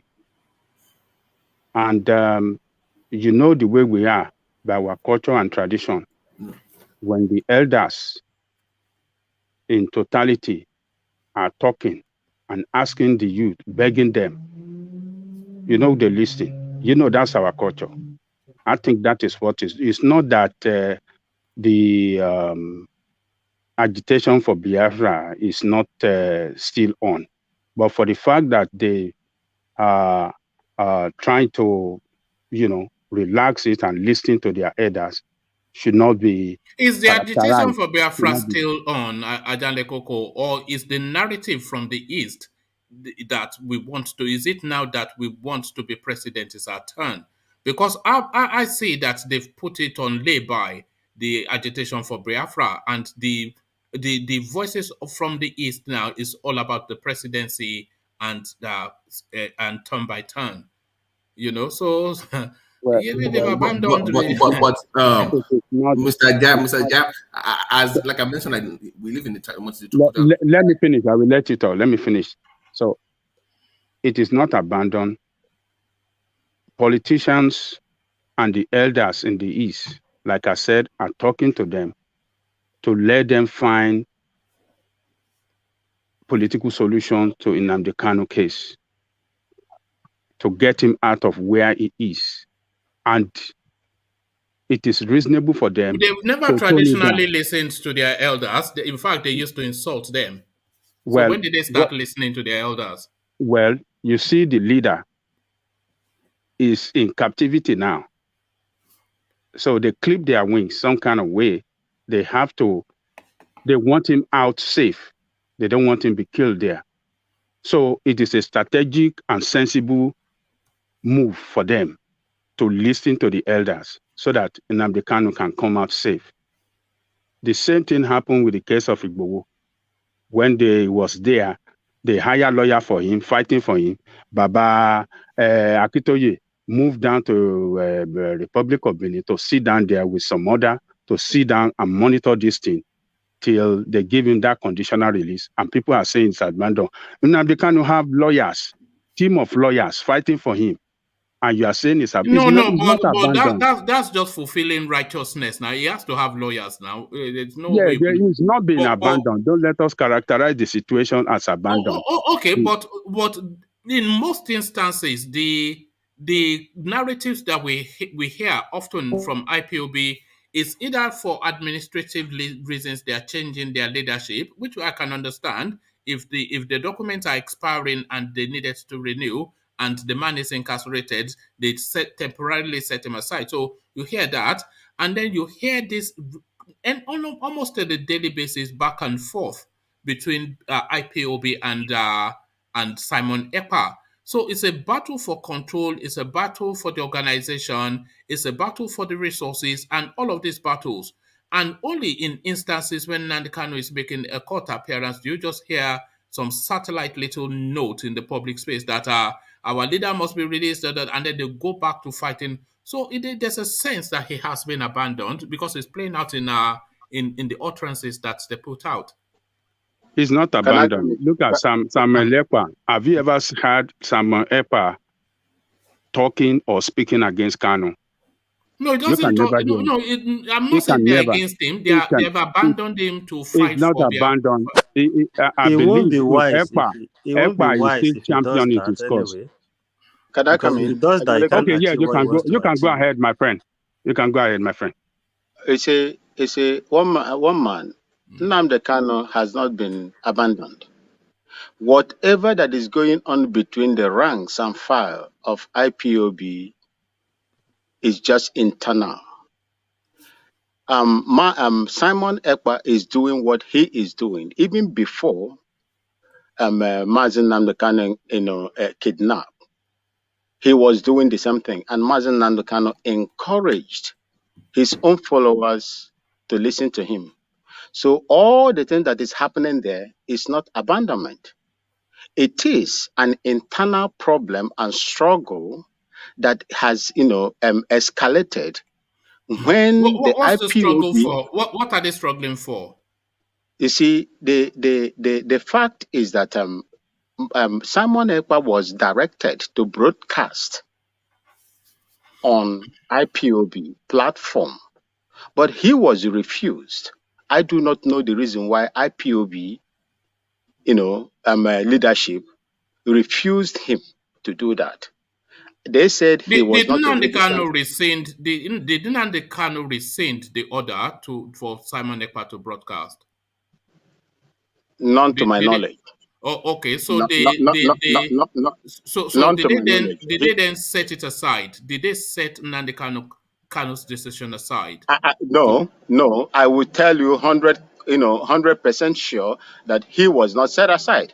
Nobody set him aside. Okay, so Nnamdi Kanu directed that Simon Ekpa be the lead voice on Radio Biafra. These were his instructions, and you are not aware that he's taking it back, he's rescinded it. No, am I? There's never said he rescinded that decision. So that decision still stands, but they set it aside. Yeah, it is the present IPOB leadership that refused him from broadcasting, and the guy has gone. They set Nnamdi Kanu's decision aside. Yeah, so they did. Yeah, the guy has gone on, put up his own platform. In fact, as I'm telling you now, if you go to his platform, people that are listening to him are more than the people that are listening to him. You see, the issue. But you're making my point, though. So listen, no. Listen, I'm coming.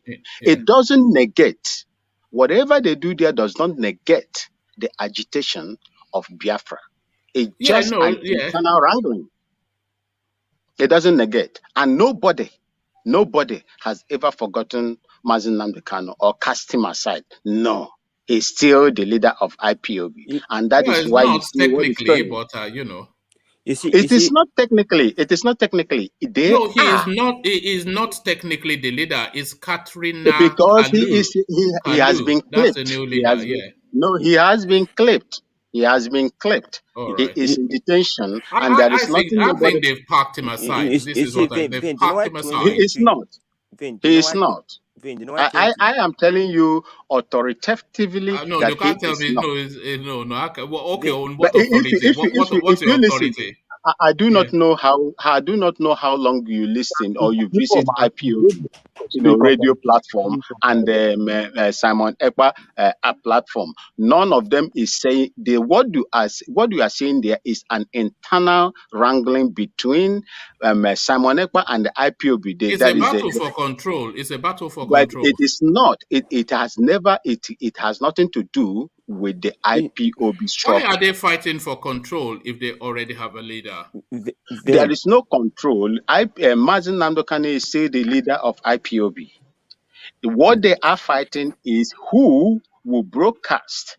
In fact, I told you here before that they asked him to bring in all his, members to that place so that all of them will be there. Then he said no. He is only going to broadcast, but not to take the leadership of IPOB from them. So what you see there is the battle between who is going to broadcast and who is not going to broadcast. And IPOB authority is not giving him the chance to broadcast based on whatever they think that he did not do or do. So what we are, Simon Ekpa is still an agitator of IPOB. IPOB is doing the same thing, but they are doing it, in my own view, in a different way. So they are divided, isn't it? Of course, when you see when someone that's what we are listen, hold on, bro. You see, when someone a leader asks someone a leader who is incarcerated, held, by the authority, instructed that someone he trusts should broadcast on it, and the other people that are there refuses him to broadcast, there will be problems between them. But that does not negate the agitation of Biafra. You see, Ben, do you know why 2020 is very important year for Nigeria? You know why 2020 is very important? I'm saying why it's very important. 2020 it can mean decide if Nigeria is going to break, and 2020 is a very important year. Okay, if Nigeria decided Nigeria decided not be fair to the Igbos, Nigeria is going to break. 2020 is a very important year. I'm sure I'm seeing it. I think a picture. 2020 is a very important year for Nigeria. Nigeria want to be one. I'm sorry to say this. I'm seeing the picture in the head. I'm seeing the future in the head, in my mind. No, all right. You might be right as well, bro. All right. Thank you, gentlemen. So let me come back to you, Sam, because you said something and I just went to check. You were talking about Tinubu's body language. Are you? I'm sorry. Babati. So are you still there, Babati? Yes, sir. I am here. Yeah, so you were talking about Tinubu's body language at the convention. So I had not seen that.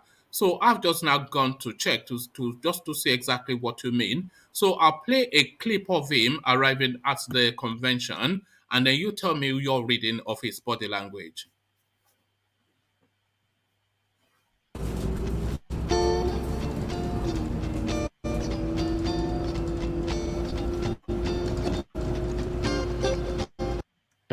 So here are some clips of his arrival to the Eagle Square.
Okay. So, Babati, what's your reading of that clip?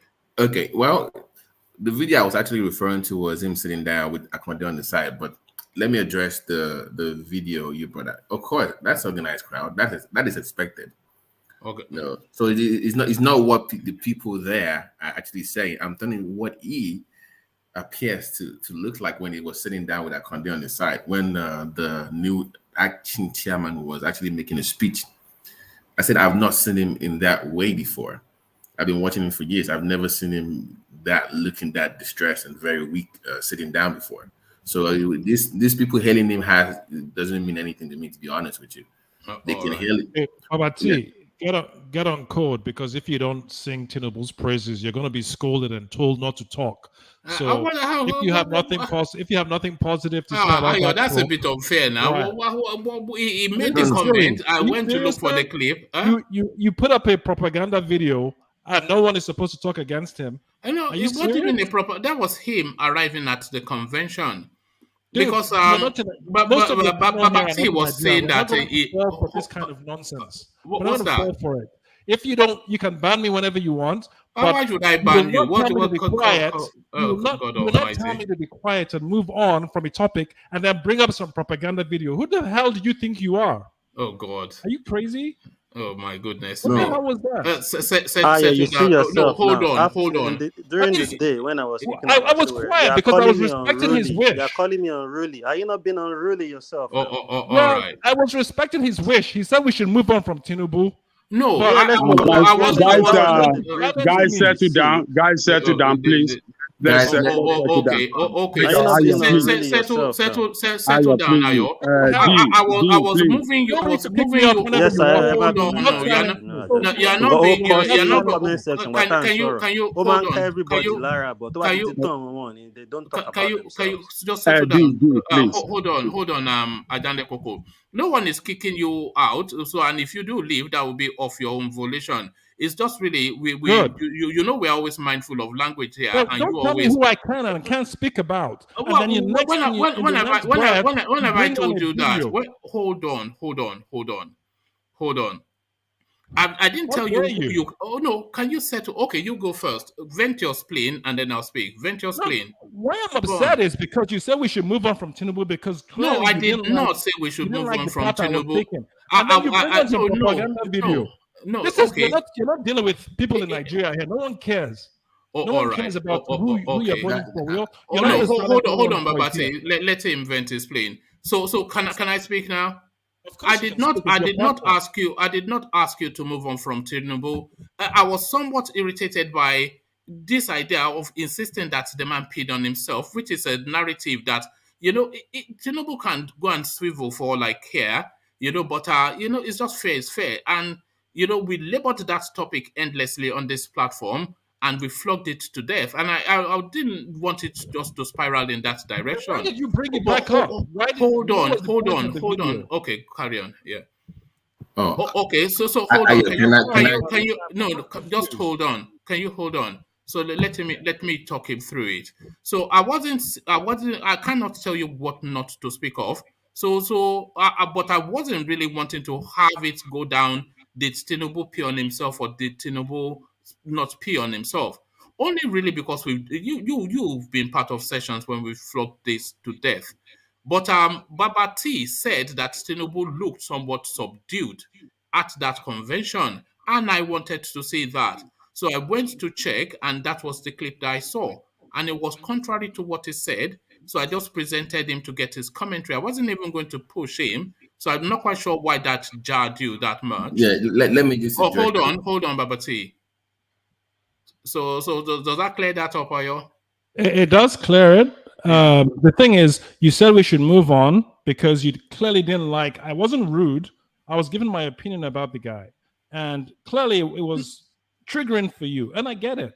And then in the next breath, you bring up a video that is flattering of him, and I'm thinking, are we supposed to just be quiet about that?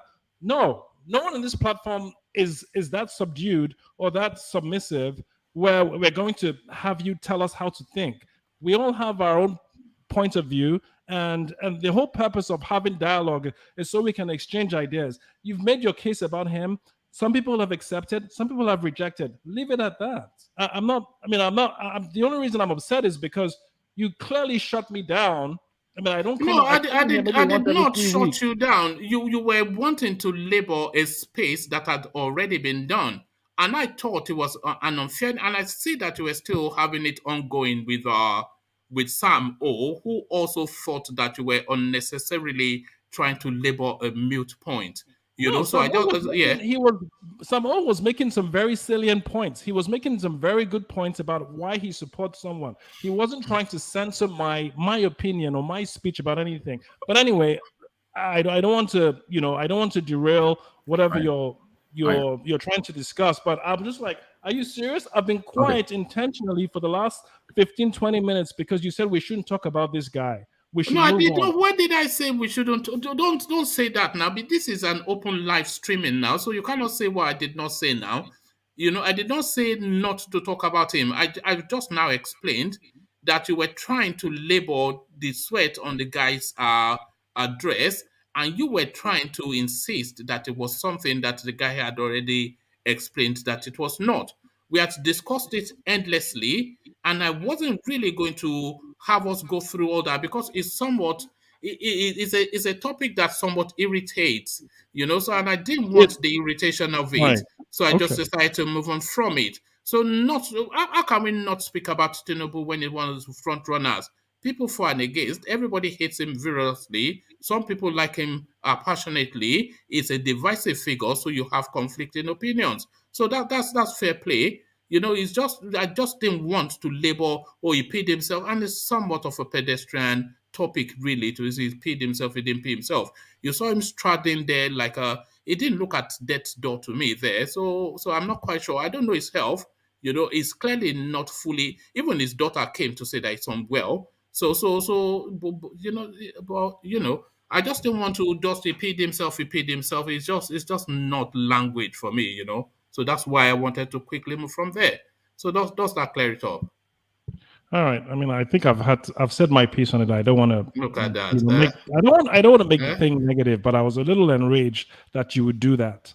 It just seemed. You were enraged because you felt that I shut you down. Right. But really, I did not. Which is fine. I mean, if you wanted to move on from anyway, I don't want to. We're going around in circles. Look at this guy. Let me calm down, as people are saying I should. Which it must be a full moon. No, everybody is up in arms these days. I pray for a session soon that we'll just have it smoothly without somebody getting their knickers.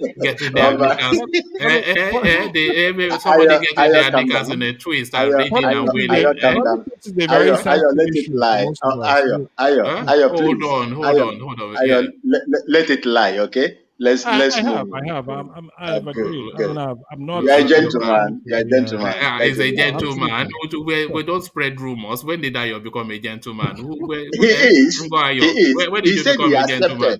He said he accepted, and that is the many things. A a gentleman is not one of them. But thank you, Ayo. So back to you, Baba T. What did you make of that? You were just expanding on that clip, Baba T.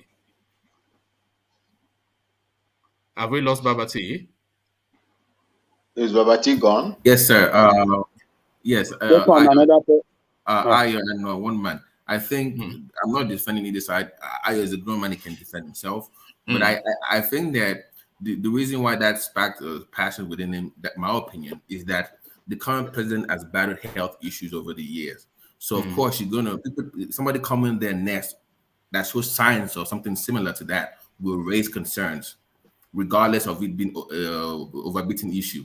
So I think that passion is coming from, we don't want to repeat of what we already had for the last 8 years. So you might say that you're speaking over it all over and over again. But I think it's more of, we don't want it to be Buhari 2.0 in office. So that would kind of bring that up.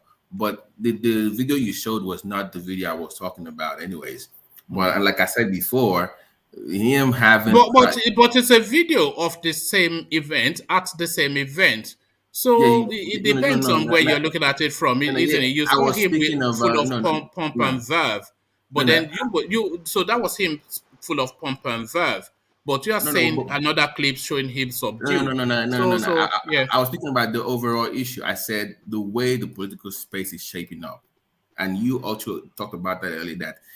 That they are looking at other people, and I said when he sat down with Akonde at the same convention, he looked defeated. So him coming in with that's not the video does not actually adequate. It does not speak of what I was talking about. All right. I'll try and see if I can find that clip that you're referencing. Just see him watching that, and they had the address. So him being held by the crowd had nothing. But I can understand people's concern about incontinence and stuff like that, because we don't want to repeat of Buhari again. So of course people are going to have concerns about it. They're gonna have, because I think that's where the passion and that came from. And that's just me. I think it's a subsisting dislike for the guy. It's nothing to do with incontinence. People just hate him somewhat for whatever reason. We can be objective. Does not mean that we hate the guy. You can be objective about what. Okay. I'm not defending, but if you see something that you've seen before. I mean, I'm in the medical field, so. I think it was incontinence. That was incontinence. So, of course, if I've seen Buhari go through medical problems for the years, I don't want to repeat a Buhari 2.0. So I'm going to have issues with that. Doesn't mean I hate the guy. So you cannot say people hate him because they have an issue with him wetting himself. No, That's their opinion, and it's kind of Yeah, but that's the thing, though. That's your anyway. okay. That's your Let's suppose I'm not subjective. going to No, defend. but it's just that language of him wetting himself that I recall from somewhat, because it's a leap it's a leap That is of your opinion as assumption. well. No, That but is yeah, but no, that is your it's not opinion as it's well. not my opinion, no, because I'm in no place to say that he wet himself or not. So I am not going to say that he did or he did not. But you cannot state categorically that he did, that you can remotely diagnose him because you have some medical training. Okay, we So can let's move that's on just the from that. thing. But you can understand why people have concerns though. That's my point. No, I Based on can't. I can what we have understand right now, why people have concerns, but I cannot understand why people have prejudice. But one man, he was no, not the only man that was it's not sitting on prejudice. a It's not a leather chair. prejudice statement. Yeah, but he was the one that the cameras were focused on, so we don't really know the state of others, do we? Okay. But why is it that Nigeria always bring forth presidents with medical issues? Why? You know. Why? Why are there no healthy people in Nigeria that can take up that responsibility instead of bringing people with medical issues that you will be paying money, sponsoring to go for medical, tourism abroad? Do you know how much Nigeria spend in sending these things over there to go and treat themselves? That's another. Just. I don't quite get it. Yeah, Sorry, Baba T, where did you see this clip? Because I'm searching now, I cannot see anything. Let me post the link to you. It was like post it to me because I'd like to see that. I'm playing it just for balance. But that I'm saying that it's shaping up to be that is getting a, like we already said earlier, that they're looking like a Good Luck or somebody else, but nobody has mentioned Tinubu being like a clear-cut winner. And I'm saying that for the first time in a long time, I'm seeing him look defeated. That's my own. Okay, I'd like to see that. So to see then how you rate that into his demeanor. So as a search for that response to this, bandits storm Kaduna Airport, opened fire on aviation workers and passengers. So it's just nothing surprises within Nigeria, but this is too much. That's an international airport, by the way, because the international air traffic was just exclusively there when the Abuja airport was going through repairs and renovations. So this is a high-profile first-tier airport, and bandits can just. This is not the first time they've stormed it, by the way. How is that even a thing that bandits are storming airports in Kaduna, Babati? The last time we spoke about violence in Nigeria, I used the word numb that you didn't really like me using. I said Nigerians are numb to violence. And you said that they're kind of immune to it, like you use a different word. But because this is like, it's just a different Tuesday, just another week in the life of a Nigerian. It's nothing. I'm sure if you ask people, how many people died in this band, you said to people that you'll move on. So we're so used to it, to the point where I don't think we even care about it, to be honest. Next week, we just move on to a different story, and that's it. So it's become a very violent society where the value of human life is literally like a load of tissue paper at this point. So sadly, even I, as a Nigerian, unfortunately, don't even feel a thing at this point, which is unfortunate. All right, it is unfortunate, but the bandits, because we seem to hit new lows, almost on a daily basis, as you said, or tomorrow will be something that how is this possible? But we seem to hit new lows constantly in that country. We were alarmed that it's unheard of that the bandits will storm the NDA, the Defense Academy, where the elite of Nigerian security forces are trained. So we heard that and we adapted, but now they are storming airports. So next time now we'll adapt to that, and then it continues to spiral and spiral. So it's quite alarming. Babati, so the main topic of the day, of course, the APC convention, which you were referencing when you were referencing Tinubu, a total disaster. That space, of course, they said they had already reached a consensus list. So what we were expecting, of course, for it to be like a jamboree, like a carnival, because nothing was at stake anymore. Far from it, knives and cutlasses, hoodlums everywhere. There's a Canadian delegate that went to observe. He was beaten up, his phone stolen and robbed, but he wasn't alone. That happened to virtually every delegate there. Free for all, chairs being thrown, punches everywhere. So, what are you then making of this APC convention, which is just turned into like a Ijaigboro? Hello?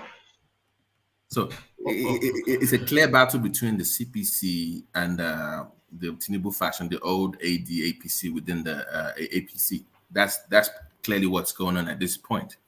And so far, the Buhari faction is winning, and they are imposing their will on the Tinubu faction. So the question that there remains is that they're winning so far. What else can Tinubu do within that space to actualize what he wants, which is the president, at least the ticket to the presidency? And I'm saying that once it's become clear today that it's not going to get it. That's my opinion, based on what we've seen so far. And that them fighting in Abuja is expected, to be honest. It's politics in Nigeria. You know how But why would you expect it though when nothing is at stake anymore? Things had already been decided behind closed doors. So why even was there any need for anybody to fight? Yeah, that's the very reason why things got out of control, because it was done behind closed doors. You're making my point. That is the very reason why you're going to have that reaction, because things were done behind closed doors. The so-called unity list was not unifying, obviously. I mean, clearly you can see that. So people were not actually unified on that list. So that's the reason why you got the reaction. So that is not there was no true democracy on display. That was just some people being at pick for positions. And once again, I'm focused on. I know Tinubu is still my focus. I want to see how he's going to react. Is he going to leave the party to go revamp the old AD to run, or is he going to stick around? You mean if he doesn't get the tickets? If he doesn't get it, is he going to blow up the whole thing and go back to his old ACN, or is he going to stick around and support whoever they present? What is your anticipation? What do you think he would do? I think that he is going to leave the party by June, July, when it becomes obvious. I think he's going to leave because I don't see Tinubu having spent this much political capital running around the place. He's going to have to run either way, even if he knows he's going to win. He's gone around with Obas and KBC spending money. If he does not get it within the APC, I don't see Tinubu just saying, okay, for the interest of the party, I'm going to stick on and just vote for whoever they want. Like, let's say they bring Good Luck now, for instance, like you guys were mentioning earlier. If they bring Good Luck inside, do you think Tinubu is going to sit inside the APC and say, okay, the party has now said we should vote for Good Luck. I'm going to stick around as a party man and vote for Tinubu. There's no way going to do that. Just going off the back of what they've just done, I'm anticipating that their presidential candidate is going to be a consensus candidate as well. This is what I'm anticipating. So, but if the person is not Tinubu, do you see him sticking around and supporting the person? It's very. I don't see if he leaves. He's not going to another party because the window is fast closing. They have to submit names to INEC by that's the reason why I said.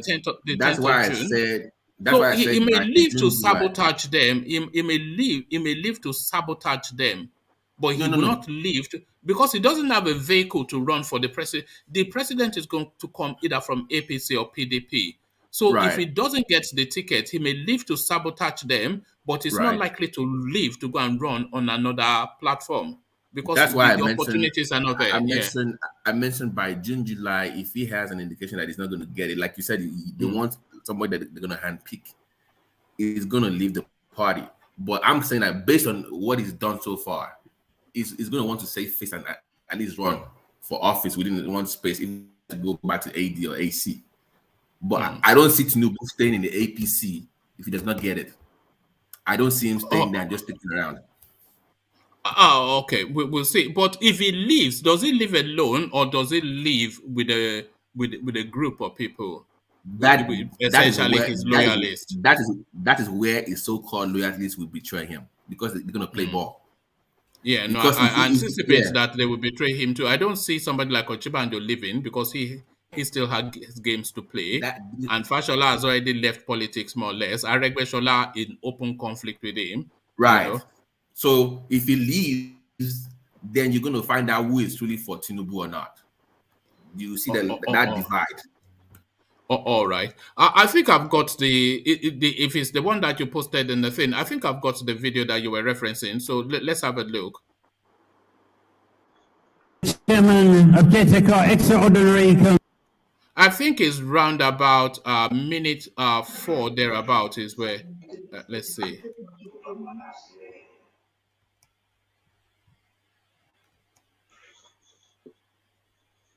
This business were made. Is this the video you were referencing, Babati? Babati? Are you there, Babati? Can anyone hear me? Look at the 4. We can hear you. The 4-minute mark. That's where I'm looking because let's have a look. When he was sitting with Baba Konde. Yeah, that was like 3.59 to like 4 minutes. That's. Let's just take it from here. We'll hit it soon enough. Yeah, because it's become somewhat contentious, so we have to really see what we're actually contending over. So let's have a look. Go on. Let me ask you, if he leaves, do you think he will stick around if he does not get the ticket? Okay, is this a space? Is that a space? Is that the space? Is that the space? Right. Is that the space you're talking about? I've never seen him look that way before. Like I've watched him. Okay. I've never seen him that way before. So this is where you're saying he looks subdued. Right. So let's just That's have a look. Opinion. Yeah, because I looked at it and it just looks like it wasn't. Anyway, let's have a look. Let me not prejudice people. So that's Mia Malabuni. Just I'm not quite sure what he's doing. Maybe swearing in the new guy. But he's played his own part. So now there he is. So there it is. So he's in conversation with Baba Konde. He's talking to Baba Konde now. Yeah. So that's where you say he looks subdued. Yeah, I've not seen him like with that little palm on the head and just looking at it. But that's just my opinion. I've never seen him that way. All right. All right. You built it up so much and it was such a damn squib. But there it is. So there it is. That is the contentious little cameo. That is not at all anything like you described, though. Not at all. No. I'm saying based on the way I've seen him so far, I've never seen him with that I look in his face, like looking at I've never seen that before. That's my opinion. All right. Okay.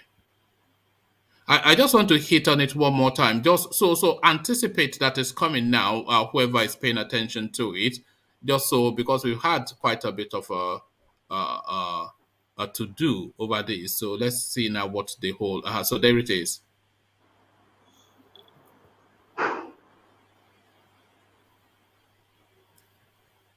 Wow. Okay. All right.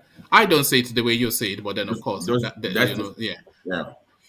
Oh, all right, brilliant. I'm saying that it looks like because they have the person that does not want to be in charge. Like he lost that post. So in my eyes, I think it looks like, man, this thing is slipping away from me.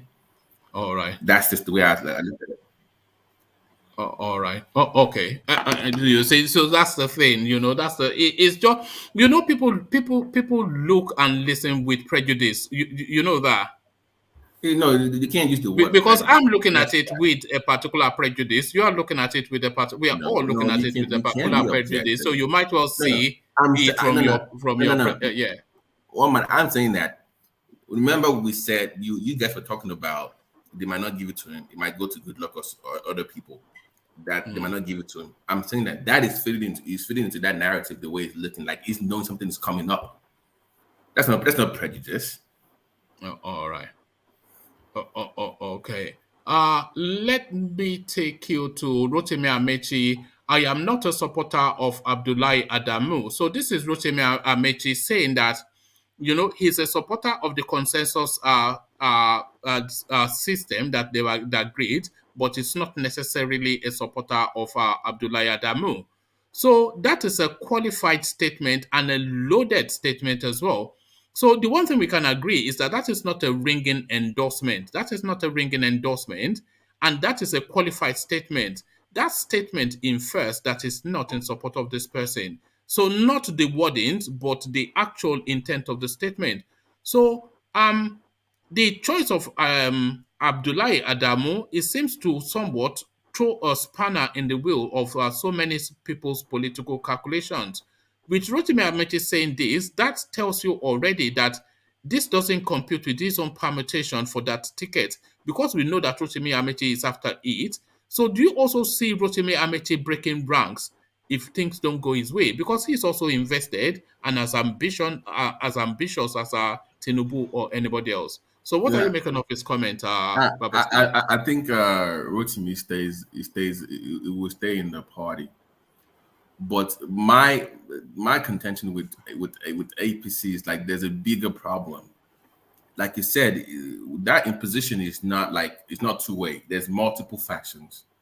If you had like two sides, it'd be easier to make amends or still keep the party intact. But this guy that they're putting on people, I don't think that most people like him within the party. And I think at the end of the day, we have to wait for who they eventually bring. I think that will determine if the party sticks around or not. So it's not necessarily the chairman itself. It's whoever the Buhari uses that chairman to bring in to run for office.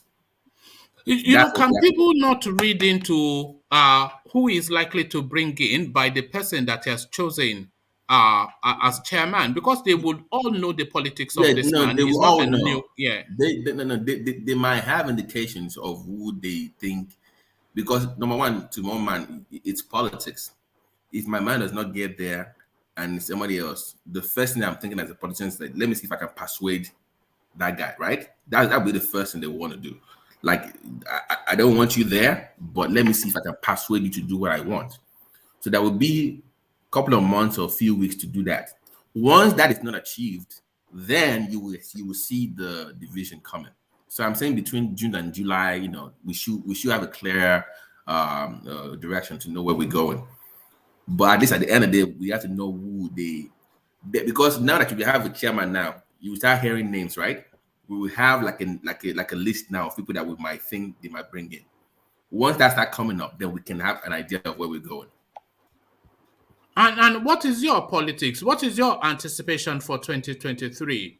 Both, what is your wish one, and then what is your reality two for 2023? I think you understand the question. Yes, sir. My wish, like I mentioned the last podcast, was I want an Igbo president, preferably Peter Obi, because he's a very articulate man. I like his politics in terms of economic and the way he talks about the future. I think he's more futuristic, and I like that for in Nigerian the Nigerian space. What I think will happen, I know it's a little crazy but I think the APC will break up by June, July. We just go into dust. There will be some kind of realignment, and there might be a possibility of a third force that we've never even we've been speaking about for a minute. There might be for 2023 to come into play for 2023. Yes, I think APC is not gonna. Whoever they're bringing in is going to be so much divisive that it's going to just crumble the whole thing. Do you think if they bring Tinubu in, it will be divisive? Because Tinubu is the anticipation. So if they bring him in, do you think it will be divisive as opposed to bringing somebody else instead of him? It will be in a way, but that would depend on who the PDP brings in. You see what I'm saying?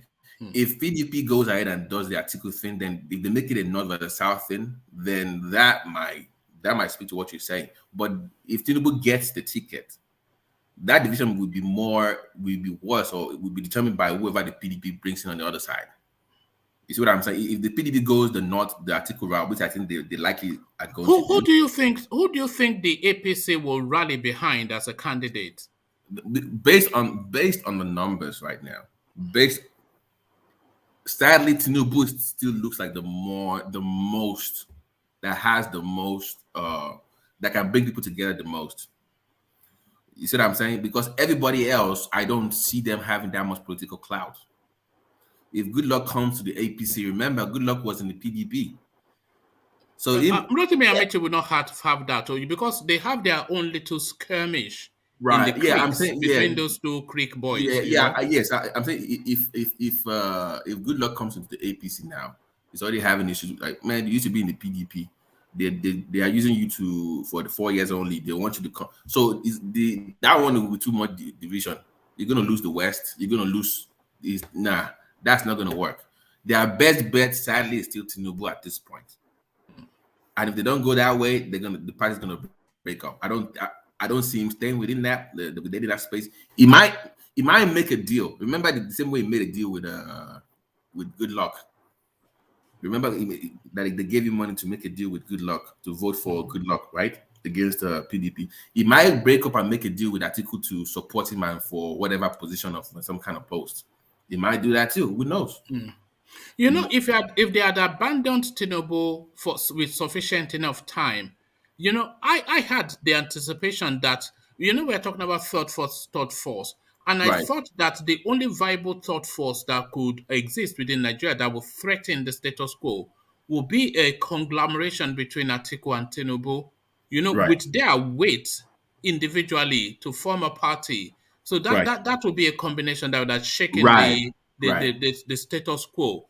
But unfortunately, fortunately or unfortunately, that's highly unlikely. But it will only be another corruption vehicle. It's not going to be anything for the people.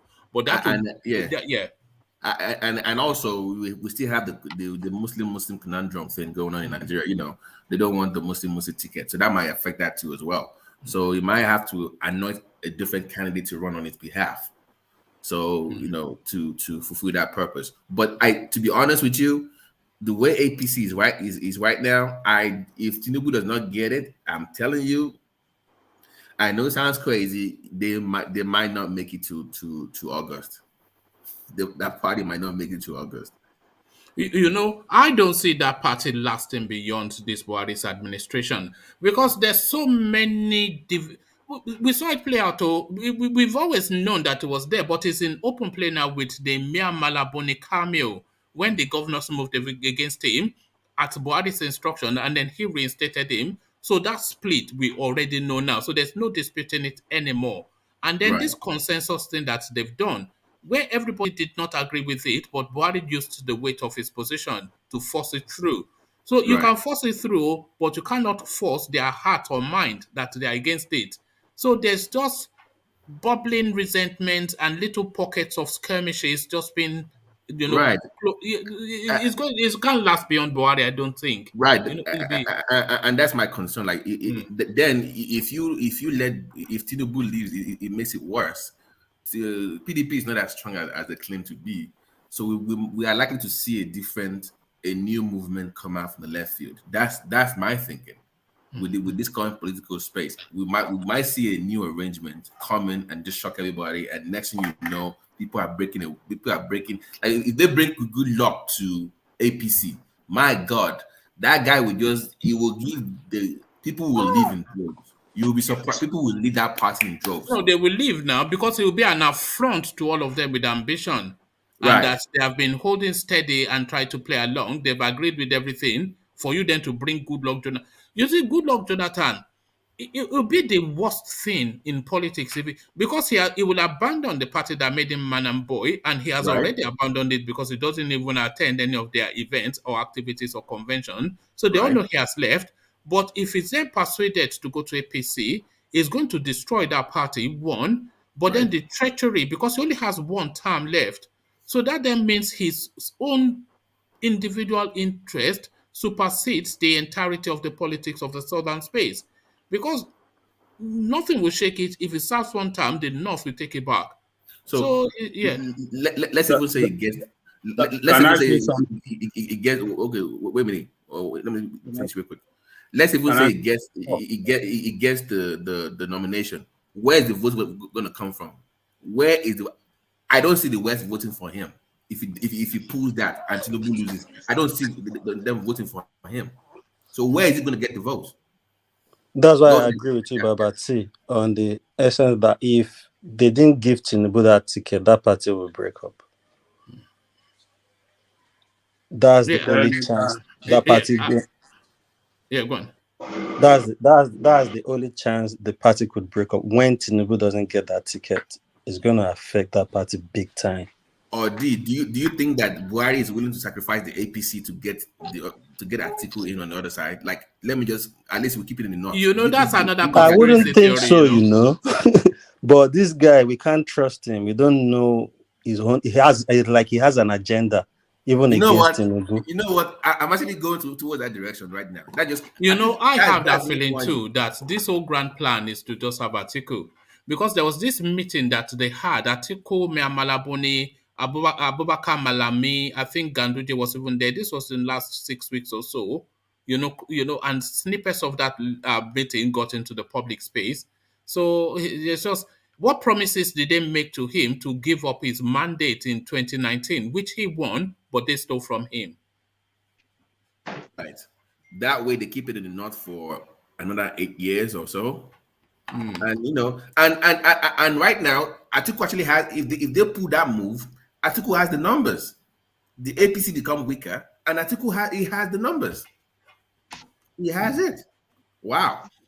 All right. It's probably the most intriguing yet election that we've had in Nigeria. We come here every single day and talk hours and hours, but we cannot really fully permutate what is happening because events will unfold and then suddenly you have to recalibrate your thinking. There was a few weeks ago, you thought Tinubu sure banker. Now you think Tinubu absolutely no chance. You saw him, by your reckoning, looking defeated. His body language, that of desperation. You see scheming and plotting all behind him. Aregbesola publicly embarrassed him. People mock. Is almost now a figure of mockery. And that is how quickly things change. But then, which name are they going to throw up if not Tinubu? That's the thing. It's so intriguing. Babati. Yes, sir. It's if there was a time that the so-called youth can actually change the system within, this would be the best time to do it. But of course, they're not that motivated anyways, so we're not even going to talk about them. Sadly, because this should be the better issue. Okay, I know we don't like Sowore. Okay, I've said my position on Sowore, and you know how I feel about him. He's a wonderful guy, but he can't get out of being an activist. He can't switch. That is his problem. But do you like okay? Repeat what you just said. Repeat because that's the subsisting. Yeah, I said Sowore is a wonderful guy, but he does not understand how to switch from being a political activist to being a politician. He cannot switch. Are you saying that out of malice or what you just identified? No. One man, I gave money to his campaign when he was first running. I gave him $100 when he did the GoFundMe. So I'm not. He just can't make the transition, can he? He cannot make the transition from a looter to politics.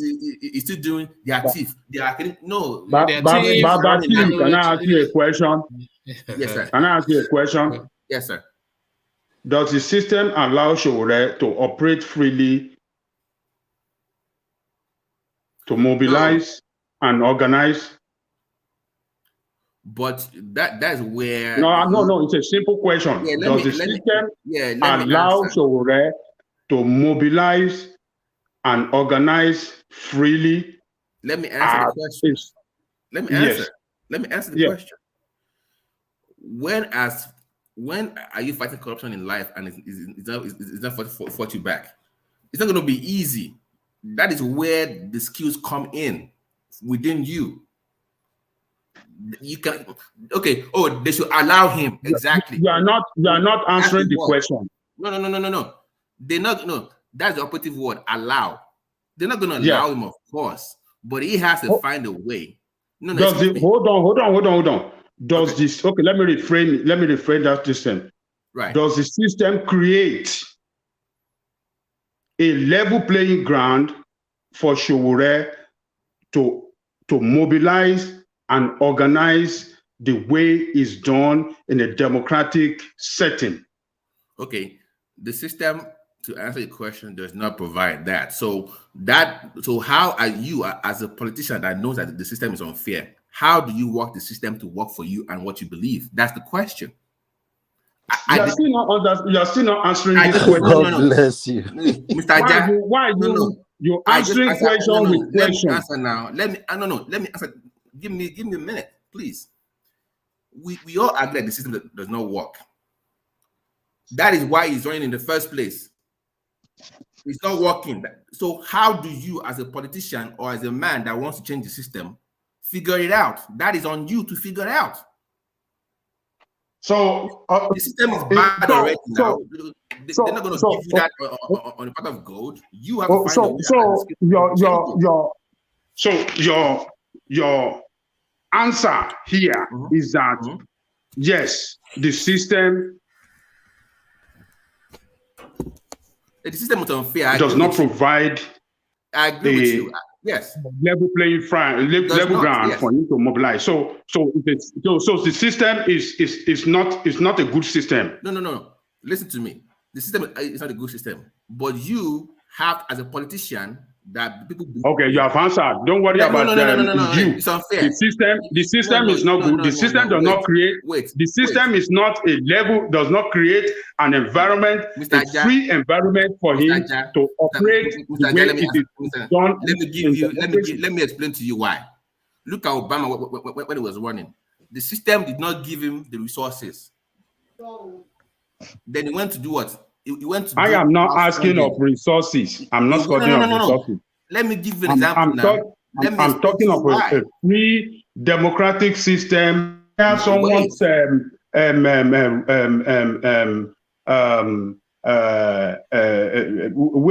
it is right to organize and mobilize.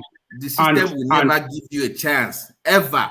Is that the way it is? Is that the way? Did the system not allow Obama to organize and mobilize freely, without interruption, without his right being violated, without being incarcerated, without being restricted in the city? Sorry, Babati, can I come in there? Ajanle Koko, sorry. You see, that in play, it was Showore that actually bring that upon himself. Because it's all this. It is fine. I don't want to continue. Okay, where is his supporter? Where is his movement? Like this is where the skills comes in. You have to be so good that people will fight for you and mobilize for you. You cannot do it by yourself. Just say that they should give you. The system is corrupting itself. It's your duty as a person that wants to change things to mobilize people to the where they will force the change. You have to force the freaking change. They won't give you anything. The system will not change. You have to force the narrative. And it takes a very skilled politician to make that change in Nigeria. My brother, the man is not skilled enough to do that. That's my point. Can I come in here? Why did you say he's not? Sorry, yeah, go on, Vin. You want to, yeah. You see, this you have answered. I don't. You are black, my brother. You are contradicting yourself. You see, the system ab initio is flawed. It cannot allow you to operate. Simplicity. What he's saying is the system was always flawed. This is what's brought him in.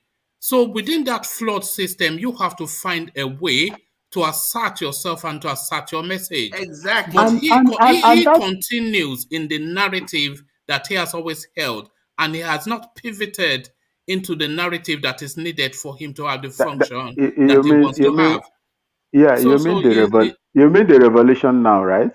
No, it's just still doing just the usual things that he's always done. You know, I think that is what actually got him into this trouble. If he was just facing the politics after the election that he didn't want, if he didn't go about the revolution now, gathering people on the street, was just going about politicking, going around meeting people in grassroots, they wouldn't have started all these issues with him in the first place. And even we are saying the system does not favor Tinubu that has been in the thing. We can all see it.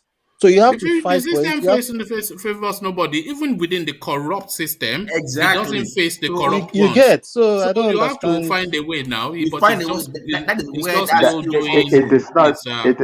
It is not simple. It is not It's not. simple. It's not. Nobody If said the it was system, simple. the only people that will enjoy it are those people with the connections I and those disagree. people. That is How, laziness. how That is no, laziness. it is not laziness. It's See, let me tell you. laziness. Listen, For you I'm coming, bro. Let me put this scenario.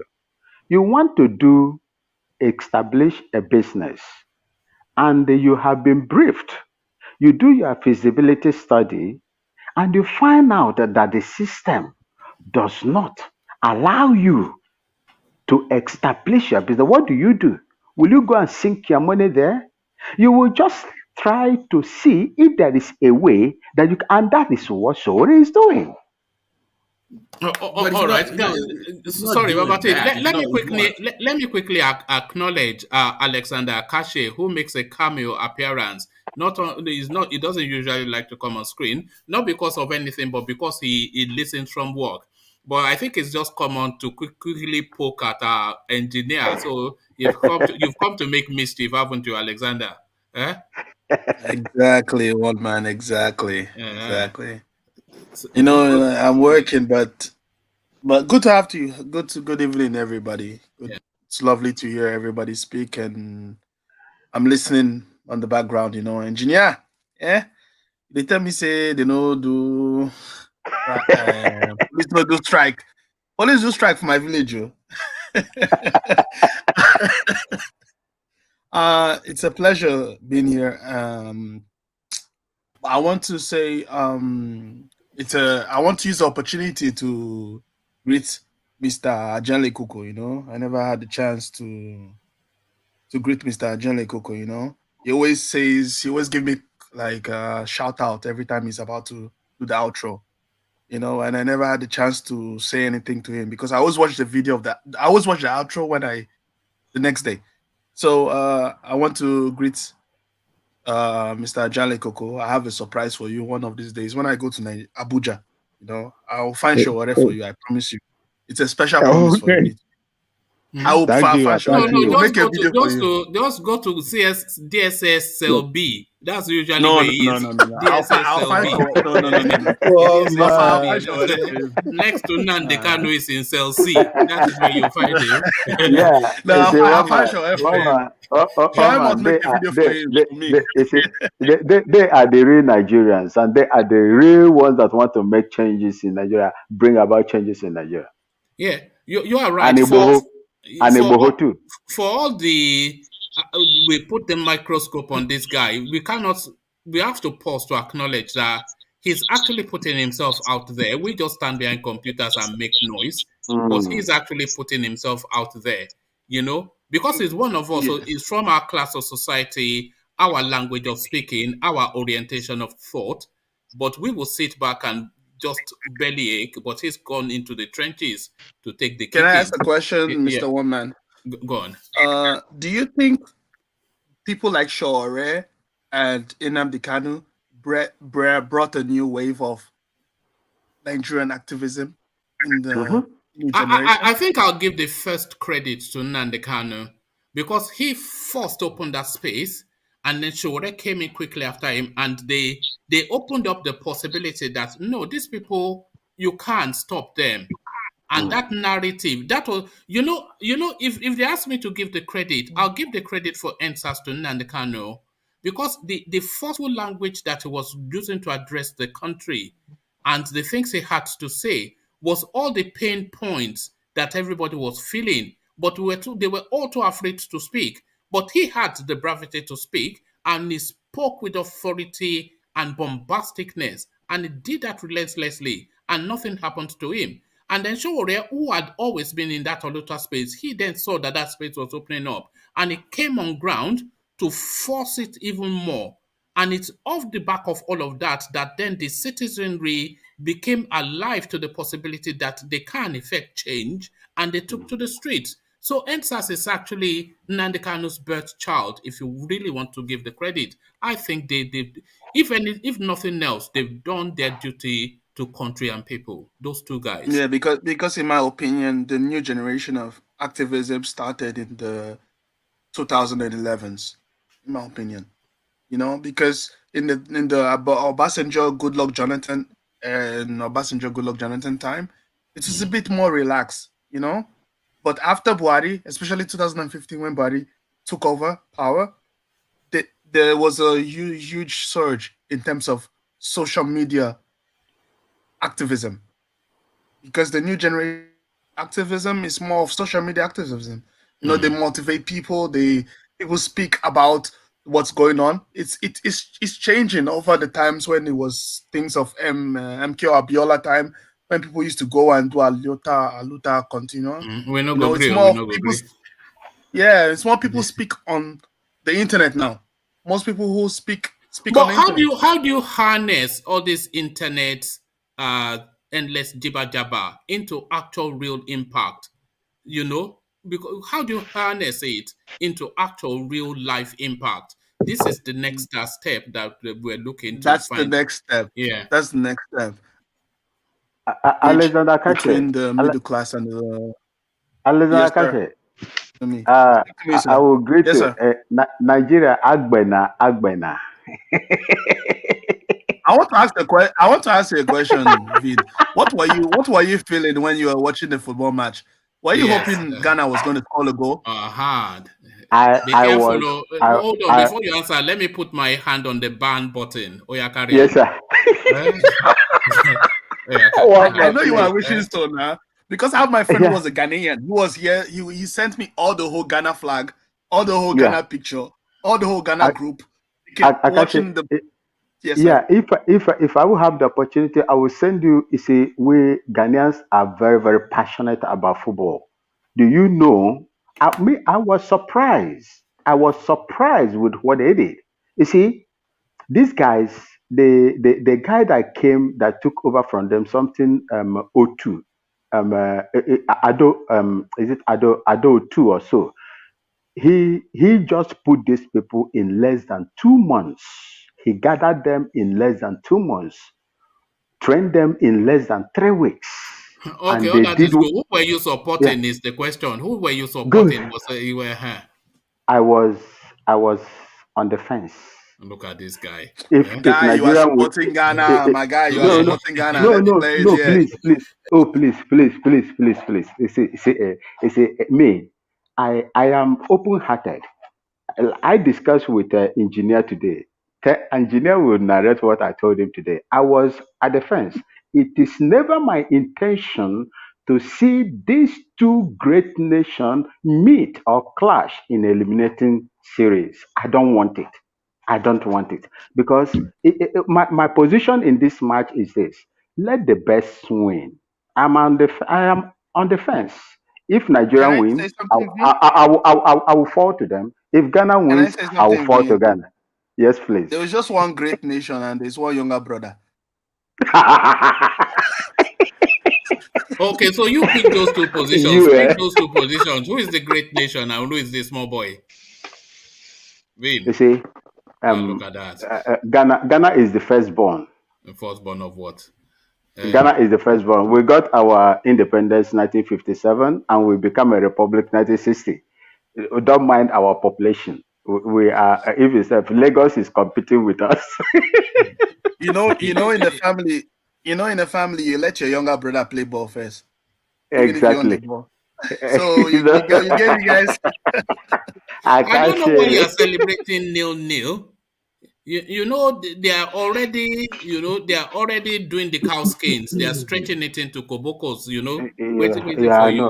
I know they are going to. We're just praying that Buhari doesn't turn up at the stadium to jinx it. He was here. In the ECOWAS emergency summit. Huh? I have to go now because I have work to do now. But before I go, rational mind, stop doing all these your American ideas in Nigeria. Yes, look at that. Doesn't work. You see, here it doesn't work for us. GPS. Here in America. Doing geotagging to wildlife, man. There's no wildlife. Before you know, you tell us to be putting it on our goats. I don't want. It doesn't work for us. So have Don't a open fantastic them. day Don't be afraid. and have a great day. Engineer, I never forget Sorry. you. Notice I forget to. I don't get time. That's why I leave you like that. Two police. You must join us more Alexander. often, Alexander. You must join us more often. Alexander, what did you say happened yesterday where you attacked me? Say, You know, I talk about. No, you don't. They do too many American jingle things now. American jingle. One day you go. You see, rational mind. One day you go tell us same who they use and what did they call it? What did they call it again? No be this thing. No be dollar now. You go they talk say who they use geotagging for our wildlife. Next minute you go tell us say who they. You know they work for our country now. We don't even get electricity. They talk all this kind of thing, my guy. Everything starts from small beginning now. I mean, maybe so. I never asked him to use geotag now. Just take care of an animal with the right side of the forest. At least Kenya is doing. They're making billions of dollars for it. For wildlife. That's what I'm saying, man. National Line is living a good life. That's why he's saying all this kind of thing. Listen, the thing about the one man platform is that most of us we nitpick here.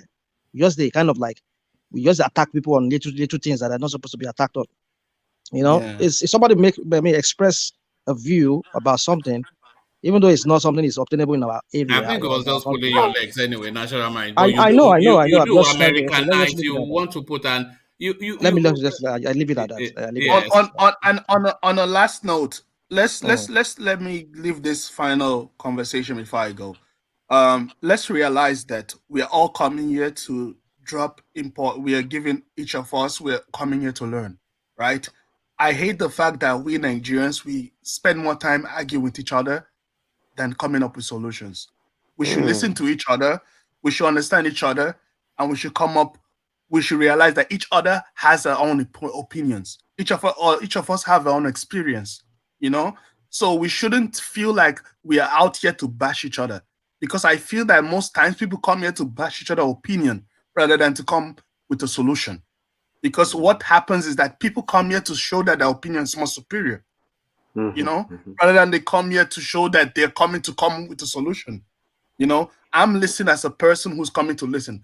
I show my friends and my people around me, I want them to learn, right, about what is going on in Nigeria. I talk to my Kenyan friends and all this. And when we come here and we bash each other and we try to show each other and try to push each other down, it's not the good look for us in general as a country. You know, we should come together, talk together, and at the end of the day, we should live as friends because one man created a platform and everybody came here to give a solution. You know, we didn't come here to show each other that we're more intelligent than the other person. You know, so I believe when we look at each other and we come together and find out that we are trying to solve a problem, which is the problem is Nigeria. True. How to make it a better country. Sure. Then there will not be more fight, you know, because most people come here to show, oh, no, my solution is more better than another person's solution. You know, my own candidate is more better than the other candidate. At the end of the day, it's only one country we have. It doesn't matter if it's Saraki, if it's Buko, if it's Tinubu, anybody you believe. We want to get better country at the end of the day. And that's what we should look forward to. A better country. Because I'm tired of living abroad. I don't the Odo, and I'm not tired to live here, man. I don't go life. We are fed up of those winter coats where you are wearing 3 layers of clothing. You know, like before I left Nigeria, I didn't have anything more than a singlet. You know, and God, that's don't worry, I must come. You can come meet you one man. Alexander, now where you did? Come now. Alexander, now where you did? No, me I there for. I'm Eastern Europe now. I'm in Poland. We're there harboring Ukrainians. Yes. Oh, okay. You know, that's what, so that's what I'm saying. So please, let's try as much as possible to hit what language do they speak there? What is Polish? I'm assuming. Polish. So professionally, oh my God, you speak Polish?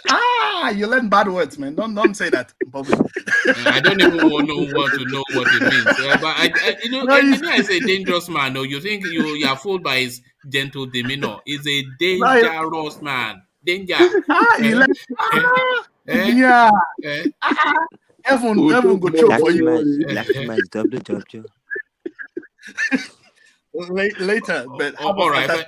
Thank you, Alexander. And as I said, join us more often because you lighten up the place. Let me say something to Alessandra. Hey, Alessandra, I salute your good job. Yeah, don't turn up the woman, Alexandra. Ogami, I'm lifting my hand up here for you. Hey, you are doing a great job, but you are the driver at the commentary section, and you are doing a good job. You are driving everybody, and just keep up the good job. I really salute you. I don't know the way you are doing it. All the time you are here, and you are pushing it back there. So, kudos to your effort, man. Thank you so much. Mr. Thank you, but Alexander, it's not only me now. The first citizen of the platform. It's not only me. There's people like Baker, there's people like Baker, there's people like Flash Mankind, there's people like Jaja, there's people who are always available. There's people like Alexander Gomez, So there's always people who always not be only you there, but the role where you play there. You know the role where you play. So you know the role. So maybe not talking too much. Can I ask? Don't give him a big head. You guys are the strength of the platform, man. Without let you, me ask this but we thank you guys. I get big head now, Mr. I get big head already, so no need. Don't worry. You and me, but that's why we are pals. I think Babati has a question for. Did you have a question? Yeah, Mr. Jack, sir. Can you mic up, sir? Because earlier I was talking about earlier, and you talked about the system is not allowing him. So my question to you, sir, is that in that space, how do we then affect the change? Because we cannot give up and say the system is not working and don't do anything. How do the good people fight the system where they change it? Fighting the system is what Showore is doing. But people are not joining him on the street. You see him jumping on the street all the time, fighting against bad governance, fighting against illegality that this administration is trying to legalize, fighting against, the disrespect to the rule of law. So when you have all this disrespect to the rule of law, illegality being perpetrated by the administration, the impunity, the use of the brutal use of force against civilian. All these things does not create enabling environment for democracy to grow. It does not create that space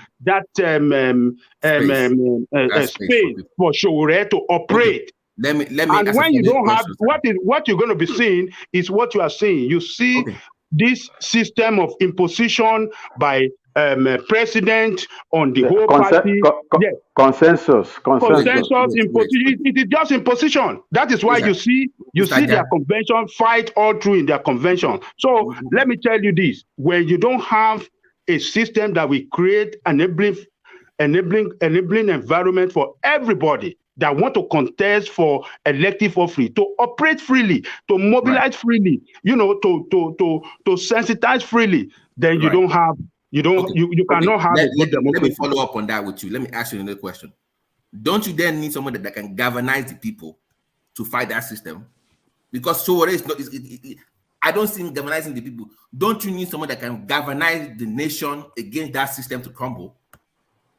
Let me tell you this: if you are saying Showore, if you are saying, okay, go ahead, Rashanaman. When you say galvanize people, what do you have in mind?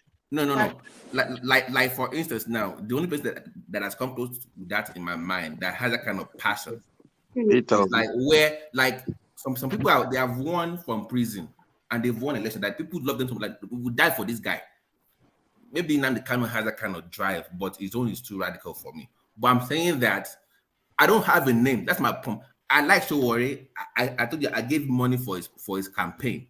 But it does not have that kind of, the way people are feeling about Barack when he was running now. That kind of thing where they say, I will die for this guy, for this country. We need that kind of person that can drive that. Like people will need to die for him when he speaks. But we don't have that in Showore, unfortunately. I like him, but why is it? Why is that? Because this is what I have been trying to say too. That there's an element missing from his mix to making the whole picture. Yeah, come in, engineer. We've not heard from you. Yeah, Showore, when Showore started, he's doing well. He decided to go, he started in a calm manner and he started in a very, very good approach. But later on, I don't know what happened to him and he became radical. And something you need to understand, in Nigerian politics, you have to respect your elders. Let's start from there. And despite the fact, let's keep respecting elders aside, you need to mind the language you use to the people that have been there into that system, into that politics, into that corruption, into everything, that whether good or bad. But he didn't follow that step. He started insulting them, accusing them, going on social media. Those are the things that disqualify him automatically. So things like this, if you want to go into that system, you have to play by the book or you have to play by the system. But he thought what he's doing, he's just going to go and make sure that with being Yahoo or Hure stuff will make him to be in that position. So let me answer this guy's question. Qualify him straight away. The question so you there's asked. no point of us dragging things up and down. He is just a disgrace to Nigeria. That's just the truth. Gosh, engineer, that's a damning conclusion. Yeah. Okay, let me answer. Can I answer this guy's? Yeah, go on. Well, to answer your question, I don't see anybody since Gani Faweni. I don't see another person that fits into that shoe of an activist that can really lead a protest as Showore. Showore fits that, although he might lack some qualities like Gani Faweni and the likes of those people during the time of those times when Nigeria used to protest. The thing about Showore is that he's very radical, and like I said, he lacks some qualities, like the qualities of being able to. He can lead, but consistently hold people's attention for so long is one thing that I think that's one area I think he needs to work on. How he's going to do it, I'm still trying to understand, but I think it's not really his fault per se. The fault is the people that he leads. Nigerians are not ready for the kind of protest or the kind of activism that Showore is trying to kind of like introduce to them, or is that not, sorry, rational mind. Is that not the thing though? Nigeria, because we are saying Ghana, etc.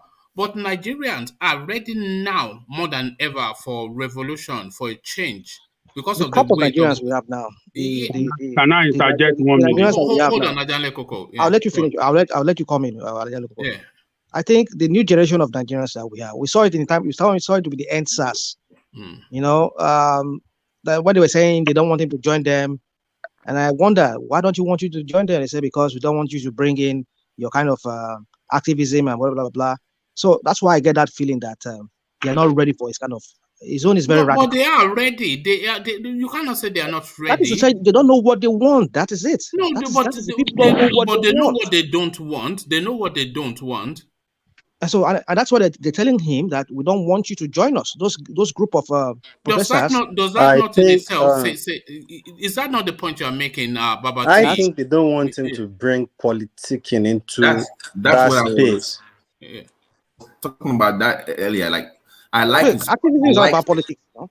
I like him as a person. I like his skill. But some people just have that it factor where when they speak, they can galvanize people. It's a skill. It's inborn. You say it's annoying. You know what I mean. Sunday Igboho has what you are saying. Exactly. Sunday Igboho has it. But Nnamdi Kanu certainly has it. Right. Does not have it. Let me say something. Yeah. You see, Nigerian people react to when you see them en masse outside for a particular thing, you know they are out there for something that is tribal to them and nothing that is of nationalistic or the national interest of all Nigeria. The one for Abiola, it was only in Yoruba land that you are fighting it after the annulment of June 12th. Anything that is tribal, you will see that section of Nigeria, anywhere a particular section of Nigeria is being maltreated, that section of Nigeria will rise up and stand up and demonstrate. And when it is tribal issue, you will see them emerge. But when it comes to a national issue, you will not see them. So let me tell you, I like Rational Man for mentioning about what do you call it? Chief Gani Fahimi. Okay. Did Nigerian follow the Chief Gani Fahimi? No, you did not follow him. Do you want to tell him that? Do you want to tell me that Chief Gani Fahimi was not doing it right? The problem is that it's you people yourself. You don't know what you want. That's what I'm saying. The people. That's the point. It is not Showore. Showore is not the problem. But you people are the problem. You don't really know what you want. And you don't want to stand up and fight for your right. That is the problem. Chief Gani Fahimi even contested for presidential election. He failed woefully, just like the way Showore failed. Yeah, Nigerian Conscience Party, right? Yeah, National Conscience Party. National Conscience Party. This man fought for what that man has done for Nigerian people when it comes to using law to fight for the generality of Nigerian. Nobody have ever fought it. But where are Nigerian people behind him? It's let me support you. It's you people that's the problem. It is not it's not Showore. It is only when a man dies in Nigeria that we will live to remember him. You see, all these things that is happening today, where are we going to put late Pa? I call him Pa because he's like a father to me. Pa Fela Kuti. All these things that is happening today, didn't the man say it? Was it not his visions? Fela Kuti. Was it not his visions? Army man will slap you and you no go talk. Policeman go whip you and you no go talk. I know one die. I know one quench. Mama there for house. Papa there for house. Is it not the same thing that is happening? Now the man is dead. His music is what we are using now to narrate the ordeal of Nigerians. When are we United States are they inducted him in the Hall of Fame. Why did they? Because of what he was doing. Gani Fahimi came, we rejected him. Showore has come out now. Nobody is going out for him to support him. Mazen Nnamdi Kanu is there. They say, oh, it is an Igbo thing. Sunday Igboho come. Oh, it is Oduduwa thing. Which one are you people going to? That is why when I write on Twitter and Facebook, I say Nigerian populace, the majority of Nigerians deserve the kind of leadership they have. Yeah, I think we've really hit the nail in the head. For me, I just think the Nigerians are the people. They are just responsible for their own future. Because when somebody comes out, he wants to help people, he wants to lead a protest, they don't want to follow him. Because usually, like Ajali Koko said and Vin said, it's always on ethnic line or maybe some kind of religious ideology or whatever ideology they have. They just don't want to. But then when it comes to national issues, national matters, no, they don't want to join. But when it's more of ethnic or religious, you see them there, a lot of them will troop out. So Nigerians are the problem. Another problem in Nigeria don't want to hear the truth. The truth bites them every time. They don't want to hear the truth. That's why Nigeria. That's when Nigeria laughs talk to the world. Guys, it takes a special someone that can condense the message to the audience. That's my point. It's a very few people that can do that. What other message? What other condensing? No. Let me explain why. Mr. Mind, let me explain why. you can have all the skill or experience to do a job, but if the person you are presenting the job does not understand you or cannot fathom whatever you're talking about, they won't go with you. My point is that we need somebody that has that drive, like Showore, like Ganifam, that has that passion, but at the same time can connect with the grassroots. Why not coming across as being like an elitist or too educated? BAND1T, the only I don't have a name. I'm not. I think that you know the name. You know that person that fits what BAND1T is saying is Bola Gay.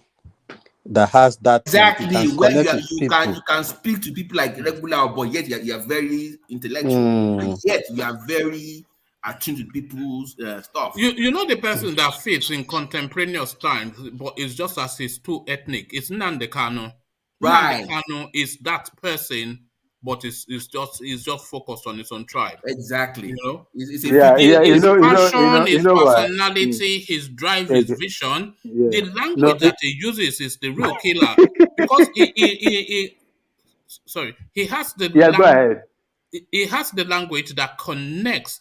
You see, because everybody, they know that they're suffering in Nigeria, but they cannot fully articulate that suffering. But Nnamdi Kanu is able to articulate the suffering of his own people in a condensed language. Exactly. That immediately he says it. They say, yes, that is it. Like that is what is going on. Yes, that is it. So they quickly run to him. But now why does he just taka, you know, it's just you know, guys, pour Nnamdi Kanu into Showore is the point. One man, everything you are doing here, you are expressing, you are just expressing hatred. This is not hatred. Why we are just dissecting this thing. Everybody, you are not. Look, it's always painful when you see this thing like this. You are expressing hatred to that guy, and it is very, very unfair. We have to let you know. It is not good. Let me tell you this. I like him as I like the guy. No. I'm talking to one man now. Okay. Because we have said it, we have analyzed this thing, and we have come to the conclusion that when it comes to nationalistic issue that affect all Nigerians, you don't see Nigerians standing up. It is when it comes to something of our tribe that affect our tribe, our tribal interest, then you will see us standing up en masse to fight against it. And I mentioned the one of June 12th when all Yoruba was standing up fighting against the military because the June 12th issue affected Yoruba more. And that is the issue. And I mentioned about Ganifam fighting for Nigeria. Nigeria never stand up for him. And I'm saying Nigerian problem and Nigerian people is not Showore, is not Ganifam, but you people, Nigerians. But one man, you still going ahead to condemn Showore after hearing this. It's not fair, one man. You have to stop this hatred against this guy. It's not fair, man. I don't hate him, but let a woman condemn him. So that is his own opinion. So whoever like me, whatever anybody says here, I will think over it. If it makes sense to me, I accept. If it not, it doesn't. I mean, it doesn't change my mind or anything. Like I mentioned before, if I can get Showore to have that kind of charisma of Nnamdi Kanu, that would be amazing because it's a true Nigerian. BAND1T. The only problem, the only wrong step that Showore made was after that election. If he had not gone on well, nobody ever thought maybe they were going to arrest him too. But using the word revolution, which for me I don't think is an issue, but because he used that word, look at where it has landed him now. I think he doesn't have that. Rational mind. That is to tell you that Nigeria is not a place where you can freely express yourself. What is revolution now? Listen, what is revolution now? Revolution is a word. And before, there is an action that is going to back the revolution, either violent or peaceful. But then either violent or peaceful. What is wrong with Nigerian system that you cannot contain revolution? Look, if there is action, and just mere words, proclamation. Which of them has more greater weight? No, we happen to listen, Vin. The problem with the context in which this whole thing happened was under a man who was known to be a brutal dictator, which is the person of Buhari. This is the person who said about the young guys who were doing the NSAT process, who are only just protesting for a good policing system and everything, and he said they wanted to overthrow him. Yes, unless yes, I know, but wait, you see, this is where my rational mind say that is why they said he who cuts people's head with cutlasses will not allow you to near his neck with a razor blade. You see, what is happening in Nigeria is undemocratic. There is stiffening of people, voices with divergent views, Vin, and that is not democracy. Vin, that's what take us to what was it Babati and me too. I've always been saying that. You see, when you are in a space, you need to understand. Showore doesn't understand the politics of Nigeria. And for example, I'm not being mean. Like that guy that went to wear Biafra attire that got arrested and died in police cell. You can't do that in this regime. So you have to look at your surroundings, what is going on. Okay, if you go out there, you just lost an election. If I was in his shoes with how people really shouted his name then, I would now look at, okay, how do I want to merge with people? How do I want to go to grassroots? Not now going on the street to now show aggression and trying to mobilize people to now start saying revolution with this government that don't care about anybody. I do. Yeah, I do agree with you, my You brother. I understand? do agree. Yeah, I do agree with you. Listen, you see, one thing is this: the day I hands off Nigeria democracy, or even feel that Nigeria is practicing democracy, was the day this same president introduced that act. Is it a presidential order that set your human rights below? I mean, in national interest, National security. national security above your human rights. That was the day Nigerians were jailed. That was the day Nigerians were jailed, and nobody spoke about it. The few lawyers spoke against it, but the generality of Nigerians kept mute, and that was how they kept mute when Bola Ige was killed. That was how they kept mute when Fela was killed, or when Fela was being, jailed over 122 times. That was how they kept mute when Igboho was. How many people protested against the invasion of Igboho's house? How many people protested against the unauthorized invasion of Madam Nnamdi Kano's house? How many people in Nigeria protested? That is why they have the zeal. That is how they have the zeal to do what they are doing in Nigeria. That is the reason. Look, I always make references to Ghana. In the last presidential election, some few, two people were you didn't killed. start that properly now. You say here in Ghana, in the last. What man say? Here in Ghana, in the last presidential election, two people were shot dead by policemen, by two policemen, simply because they were guiding the vote of their people. This one is oral counting. From there, you publish it. What you got here is what you are going to give over there. If you give a different number, we will reject it. And they were killed. Today, they have been immediate. It didn't even take up to 1 week. They were interdicted and they are jailed today. They are jailed. If Nigeria would Nigerian government and authority have the balls to do that? In Kogi State, a woman was burnt alive in her house. That was the PDP chairman of that space. Yeah. I don't quite get it. Nigeria, the day they set national interest above your human right was the day Nigeria was killed. The people of Nigeria, divergent views or opinion was murdered in Nigeria. Thank you, sir. Thank you, Vin. And thank you, Babati. Let's progress the conversation and go on to Engineer, who is looking rosy cheeked. And Engineer, too much chopping of life. Look at this guy. Can you ever survive in Nigeria again, engineer? The good life is too. Can you survive it? You. Why not? You can't last. You can last 1 week, but I don't think you can last 2 weeks in Nigeria. Why not? I will. You'll be chasing mosquito like this and chasing up No, Nepal. there's mosquito net. I'll buy 2. You will survive in Akwa Ibom. Won't you survive in Akwa Ibom, engineer? Go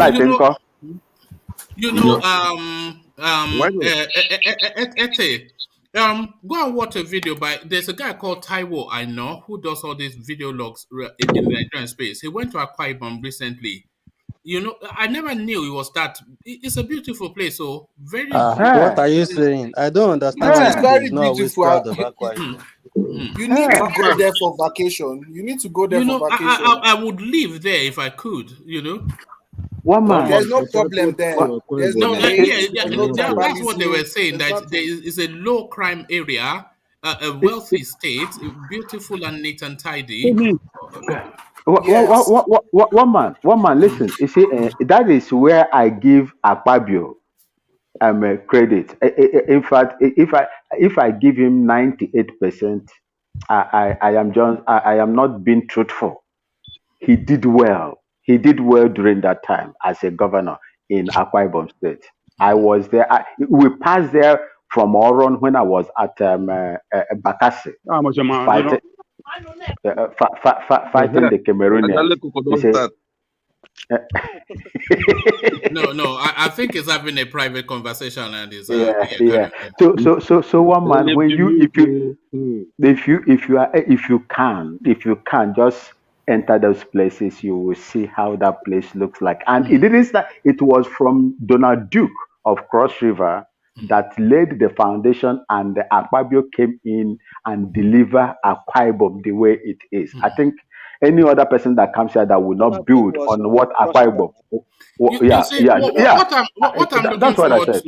What I'm looking forward to is somebody actually brave enough to take a camera around Nigeria, and because anytime I see snippets of that country, it's just so beautiful, Akwa Ibom is very good. We have a beautiful country. If you go to just the landscape and the hills and the rocks, we have a beautiful country. There are some part of Adamawa too. Adamawa State is very Taraba. There are some part of Taraba that is very nice. There are some nice places there. Like if you listen, I don't know if you guys watched this Arise News, this one new lady, the environmental correspondence.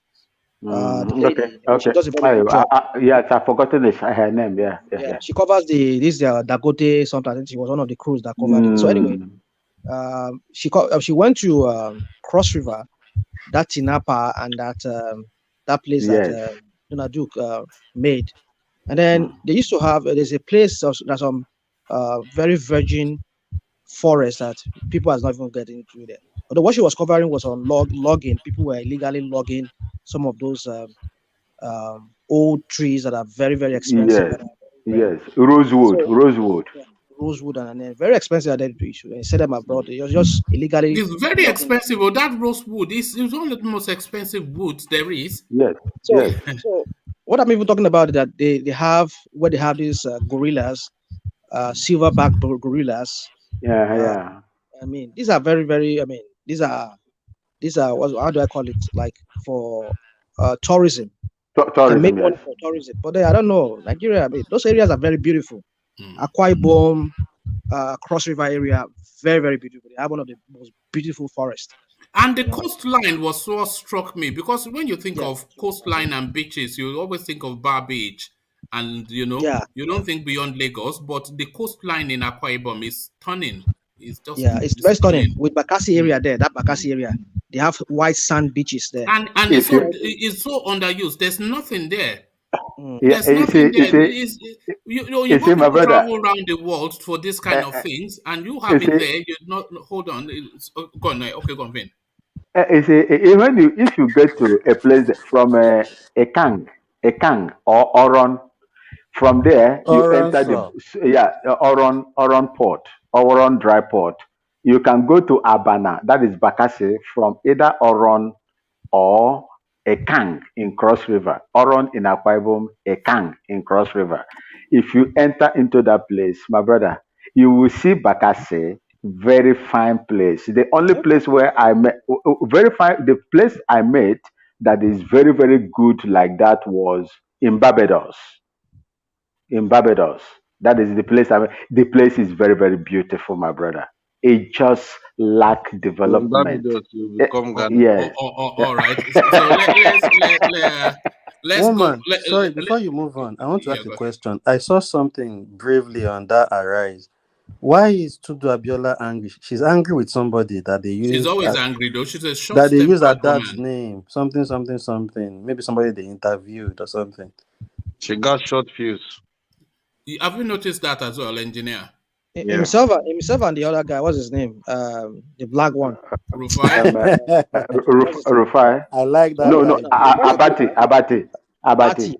That guy is very saucy. I mean, sometimes No, he's entitled. He has a super brain. yeah, he has his entitled, yeah, and then he talks like as if he gathers everybody to lecture you, to school everybody. Exactly. He was the one. He was the one that told the lady journalist, his journalist, that you are calling my name as if you were there when they. No, he was right to do that. He was right to Name me. do that. That girl was too young to be calling him Ruben now. Of course, but when you work like that, when you work in that kind of environment, you should be ready to take crap now. So. All right, let's get back to engineer and back from the beauty of Nigeria to the ugliness of its politics, and that ugliness vested itself frontally.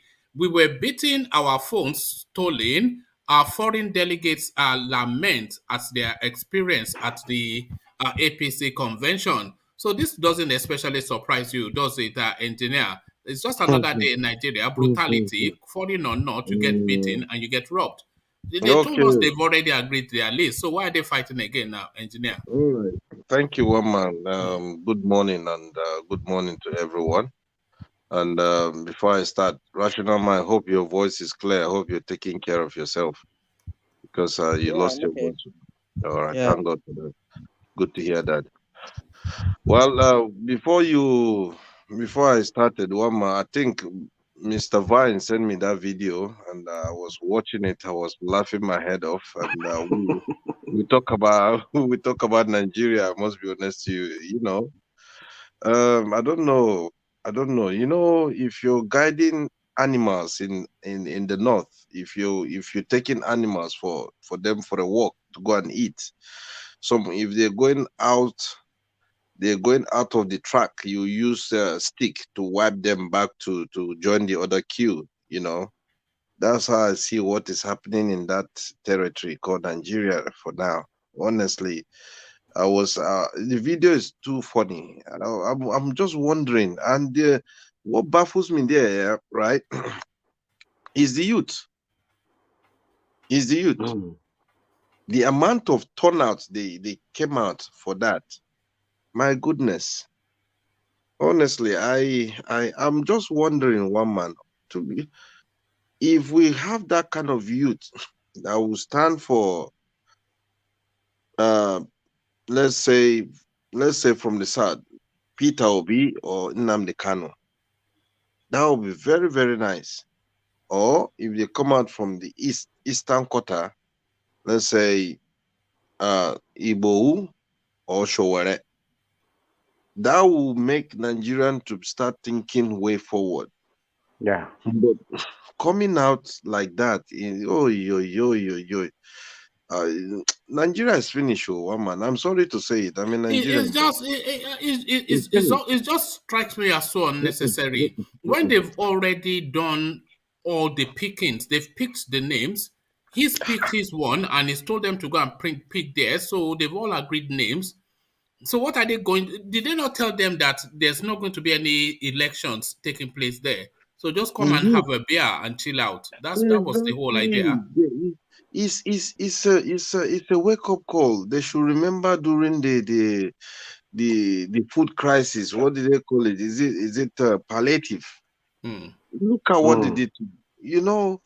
Sometimes I'll be wondering: is our youth okay? What is happening?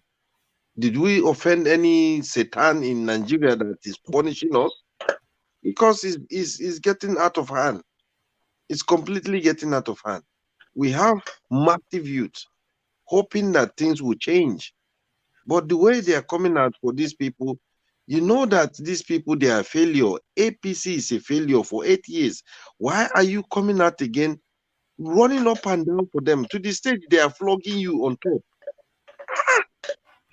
Does that mean animal is better than us? And by the way, everybody got flogged. Police tear gas delegates, journalists as thugs take over.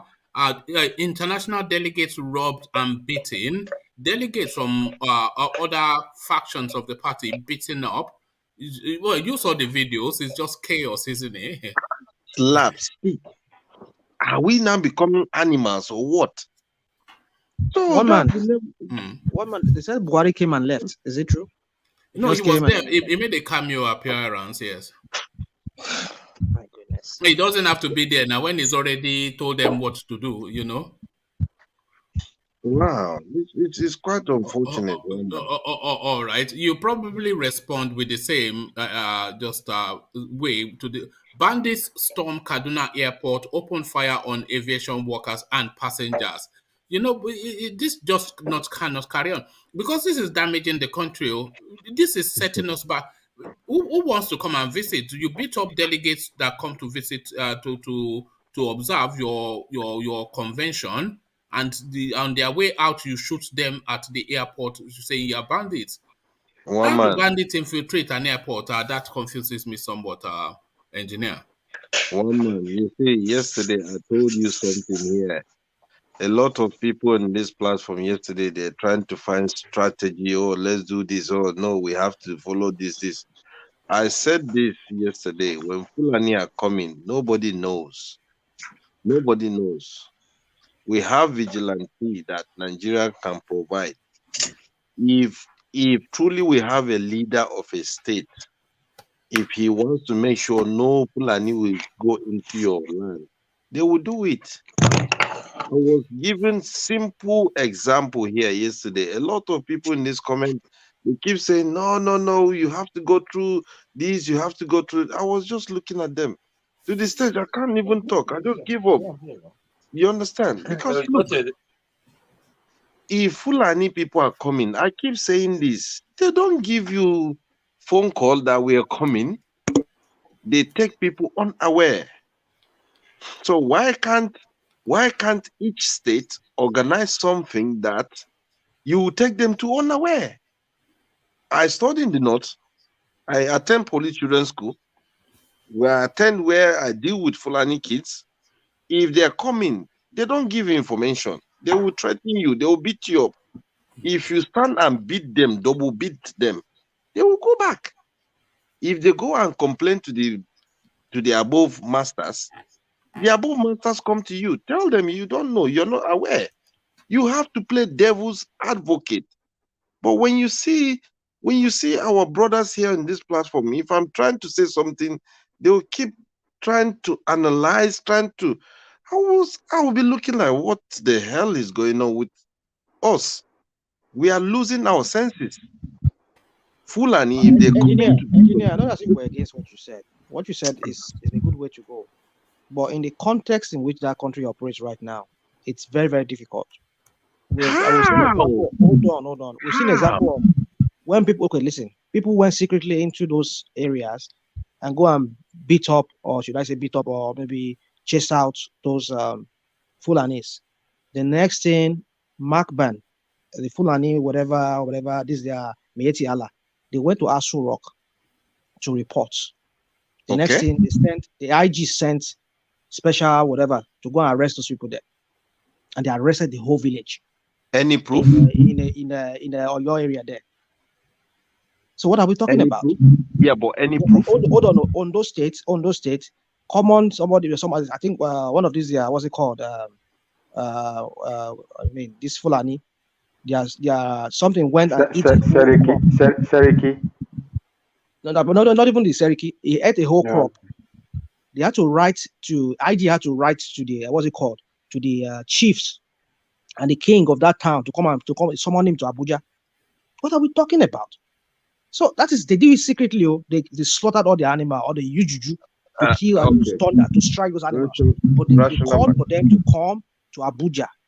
So you see, the thing is this, the context in which the country is right now, it happens that the person who is at the helm of affair, who has the means to violence, who has the command over that security people that have the means to violence, is their own man.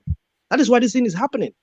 Rational mind. You are getting things. Adibim Buhari is not a Fulani man who is an ethnic jingoist.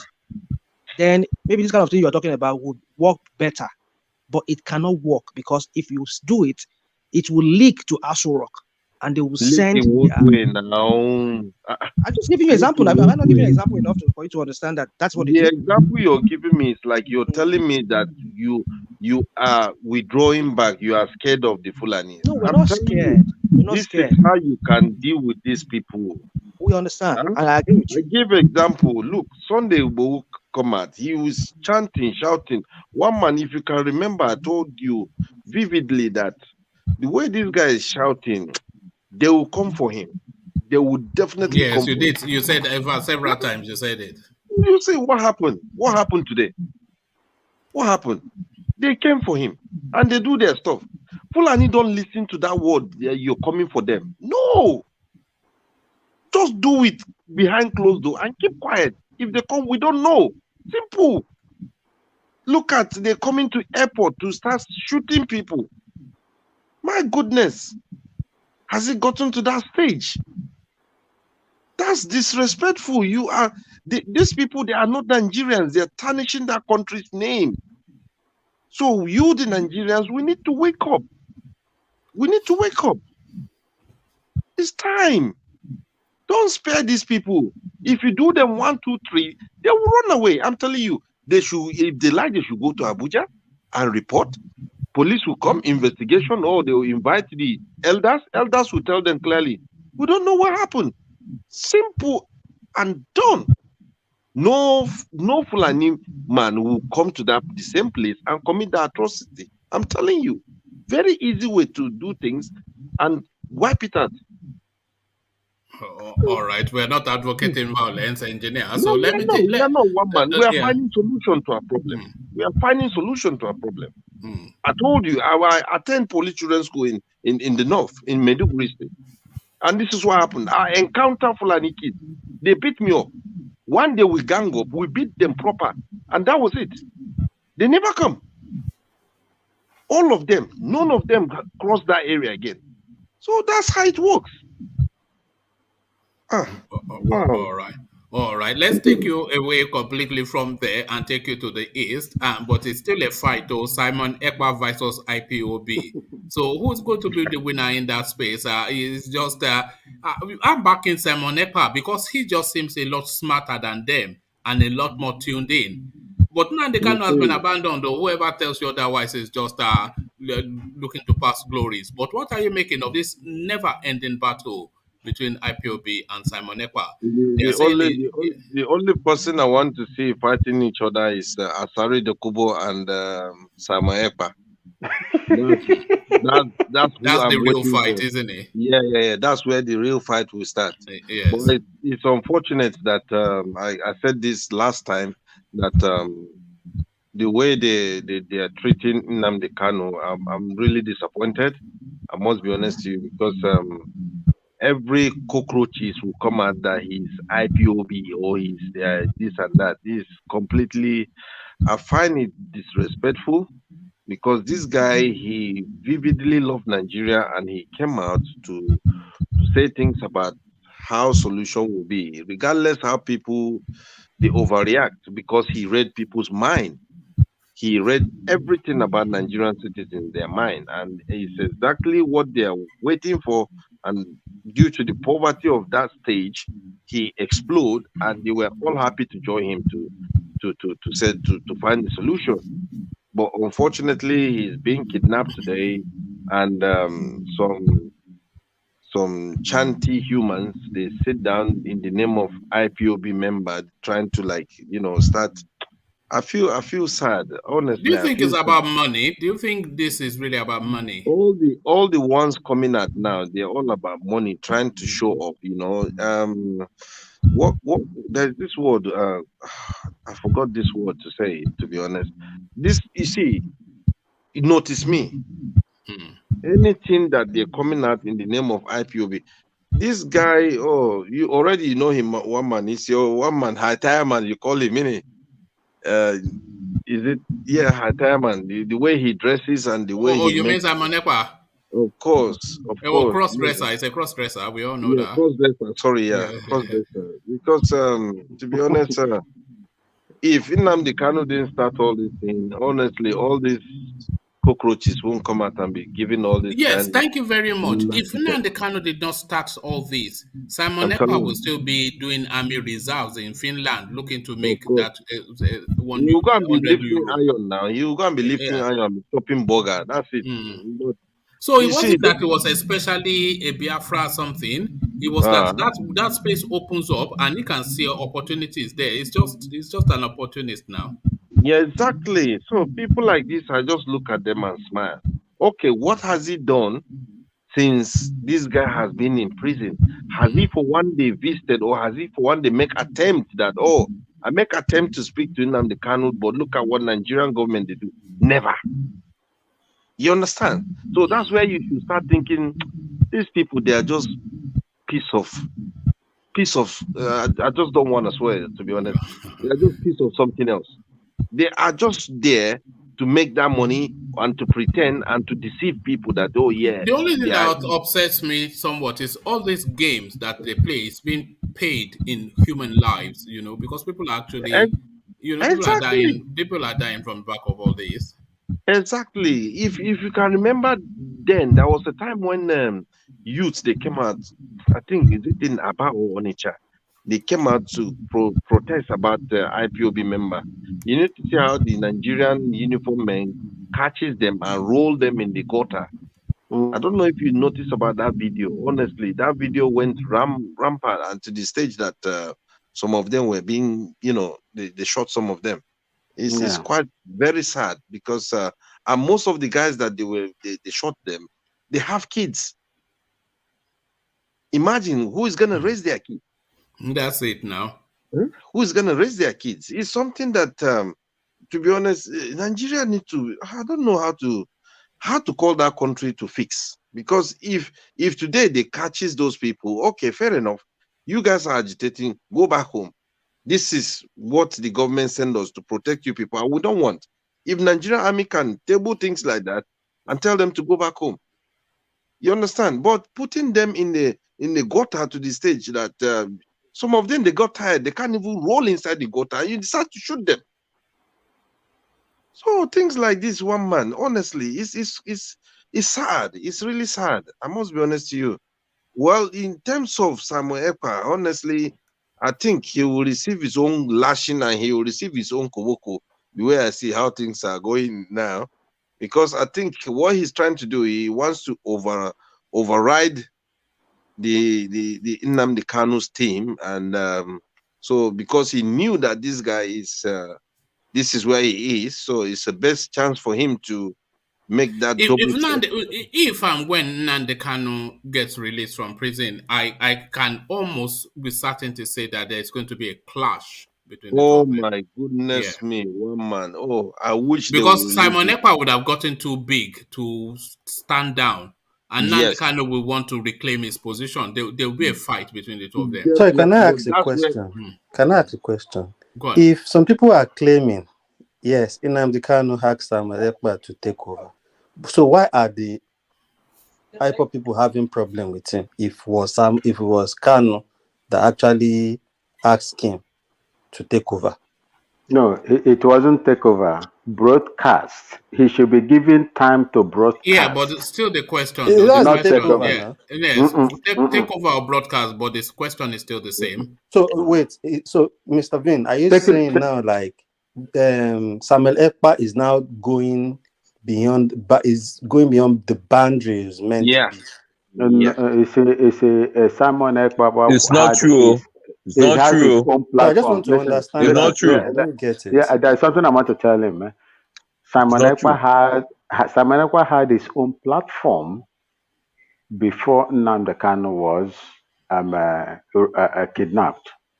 he was broadcasting. If you look at when Mazen Namdekano was, in the view of things, if Mazen Namdekano is going to broadcast around 7 o'clock and Ekpa wants to broadcast around 7 o'clock, he would defer his own broadcast for 1 hour or 1 hour 30 minutes. So that was the respect he had for that man. And that was the reason why Kanu told him, gave that instruction that they should allow him to broadcast in IPOB radio. And these people refused and gave him condition, which was not what Mazen Namdekane said. He swallowed it, pleaded with them, and they said no. So instead, they started attacking him. He warned them severally. Let me tell you, this guy warned them severally. Do not attack me. I listen to him often. Don't attack me. Stay your own, since I cannot, be allowed to broadcast based on the instruction given by Mazen Namdekano. Allow me. They kept on terrorizing this guy using the social media. Now this guy said, okay, I am going to face you. That was the banter. That was how the whole thing generated into what we are seeing today. All right. Let's hear from Professor Datao, who seems to have a different opinion, or maybe agrees with you. But Prof, you wanted to come in. I'm totally in line with what has been spoken now. In that, Simon Ekpa has shown real loyalty to Nnamdi Kanu. You understand? There's no way he has never shown any intent to dialogue ahead with Nnamdi Kanu or to outshine him. Simon Ekpa has had his platform long ago. You understand? I know I didn't start following him early enough, but I know someone that mentioned he started following him as back as 2015. You understand? The only thing is this. It is clear some people in that IPOP maybe jealous of him.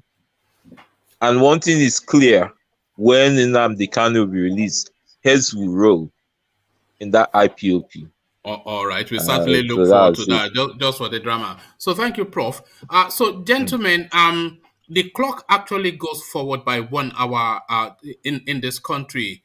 And funnily enough, it will probably amuse you to hear that I'll be the one teaching Sunday school later on today. So I'm going to seek to start to round off, just to relax a little bit and then prepare myself for that Sunday school teaching. So we start to seek to sweep up to land on engineer in the absence of Ajanle Koko. So we start off with Vin, and then we'll take it from there. So Vin, we're just taking quick closing remarks. So a shorter session than normal. I thank you so much for having me, and good evening or good morning to all our listeners that has had the opportunity to listen to us today. And I will encourage Nigerians. You know what is good for you. Go after what is good for you. Don't go after people that have put you in the mess that you are today. You have no 24, let me just say 6-hour light supply. You have no pipe-borne water running. You have no good schools and medical facilities in that country. These people that you are supporting and fronting, garnering for, cannot give you those. Go after those people that are going to help you and emancipate yourself from this internal and the democratic slavery that they have incurred on you. And I would like to urge my Nigerian brother, my uncles, my aunties, nieces, nephews, cousins, etc. Please, my people are coming to Abuja on Tuesday. My people are coming. I will say, let the best win. And I believe that the best will win. Thank you, and God bless you all. All right, thank you. May the best Nigerian win is what we say here. But thank you. So from Vin, let's go to Jake, because we've not heard enough from Jake. So Jake, we're sweeping up. Jake, are you still there? Charlie boy. Look at that. Charles has fallen asleep on us. So thank you, Charles. So Charlie boy, of course, you all know. So from Charles, we go on to let's go to Rational Mind. So Rational Mind, yeah, we're sweeping up. Yeah, thank you, one man. Thank you, everybody, and thank you, guys who are chatting. Yes, we spoke. We said a lot of many topics today. For me, I think the issue of the airport is concerning.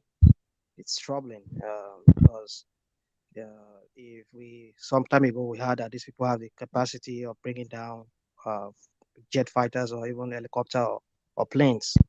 What else can these people not do if they could have been able to go into the Nigerian Defense Academy, which is almost synonymous to what some other countries we have as their own central points, or as here in America where they have top generals are being trained, and some really raggedy uh, uh, insurgents just came in there and just killed people and even took generals away, army officers. So now the airport is another place. Now, wow, that's to tell us that there's no place that is safe in that country.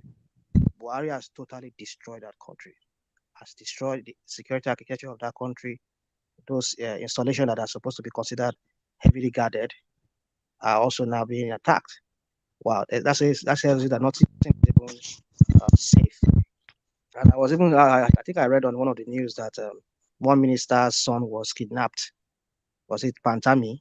I was like, wow. Well, I don't know. That country is Yeah, that just. was one of the stories I wanted to bring, but I decided to abandon it. I think they've released him, but yeah, he was kidnapped. So that's to tell us that nobody is safe. Well, man, I just want to leave it at that. Nigerians, it's up to you. We've said so many things on this platform. At this point that I am, I won't preach anybody anymore. We only analyze things. It's up to everybody to figure out what they want to do from there. And on that note, I just want to end there. Thank you so much for man. All right, thank you, Rational Mind. So go get some rest. Your voice sounds a bit dull, so take care of yourself. So that's Rational Mind.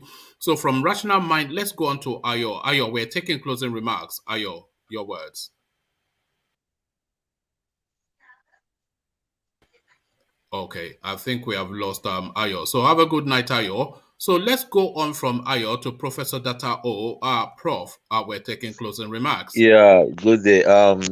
My closing remarks is simple. You see, what's going on in that nation is very sad.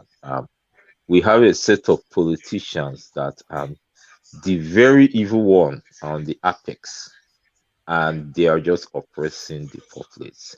But it's high time we think twice. I'll just leave you with this statement.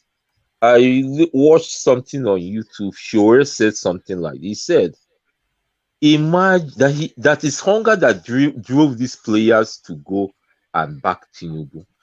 That let's go to the World Cup, 2022 World Cup with our culture, and we all know what the outcome will be. Then why is it we want to see Tinubu coming to power? You know, Nigerians should think on that statement. Let's go to the World Cup. Yes, we haven't qualified, but let's go to the World Cup with JJ Okocha. We know the outcome. Tinubu, we know his age, and we want him to become the president. Let Nigerians have a rethought. Goodbye. All right, thank you, Prof. Thank you, Prof. So yes, thank you, Prof. So you confused me somewhat with just the force of your words. So thank you, Prof. So from Prof we go to Ete. Ete, you know the routine. Ete. Okay. Today was a good day and interesting conversations. But the thing that is most shocking is the fact that mere bandits are taking over international airports in Nigeria. It is totally disheartening, and I think we, the Southerners, need to reach out more to the vulnerable ones in the north, because it's obviously clear that they are looking up to us to speak out, because they know that they can't speak out, they'll come for them in their houses. So my contribution today is that we should reach out more. We should educate our brothers from the north, so that we can come together to bring a candidate that serves the interest of Nigeria, which is to bring development, security, and progress. That is it for me today. Thank you. All right, thank you, Ete. So that's Ete now, a regular voice now on the platform, and we all delight for that. So from Ete, we go to now what is imagined now as a real find for the platform, Baba T. So just Baba T, what does that name mean? Because I've been wanting to ask what Baba T 2.0. So explain that by way of your closing remark. What's Baba T Yeah. 2.0? Baba Tea was because I live in Boston, and you remember the old Boston Tea Party.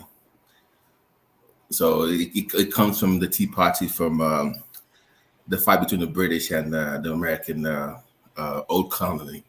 So Right. that the Tea Party that Baba Tea comes from that. So that's And that was my pen name back in college. So I used to write for the school. So you love tea when you're in college. I just say it. Huh? and tea and cake, I bet it's fatter than me. It sounds fat. I hope you are fatter than me. I can't be the fattest. Oh my goodness! I need to listen to fast at this point.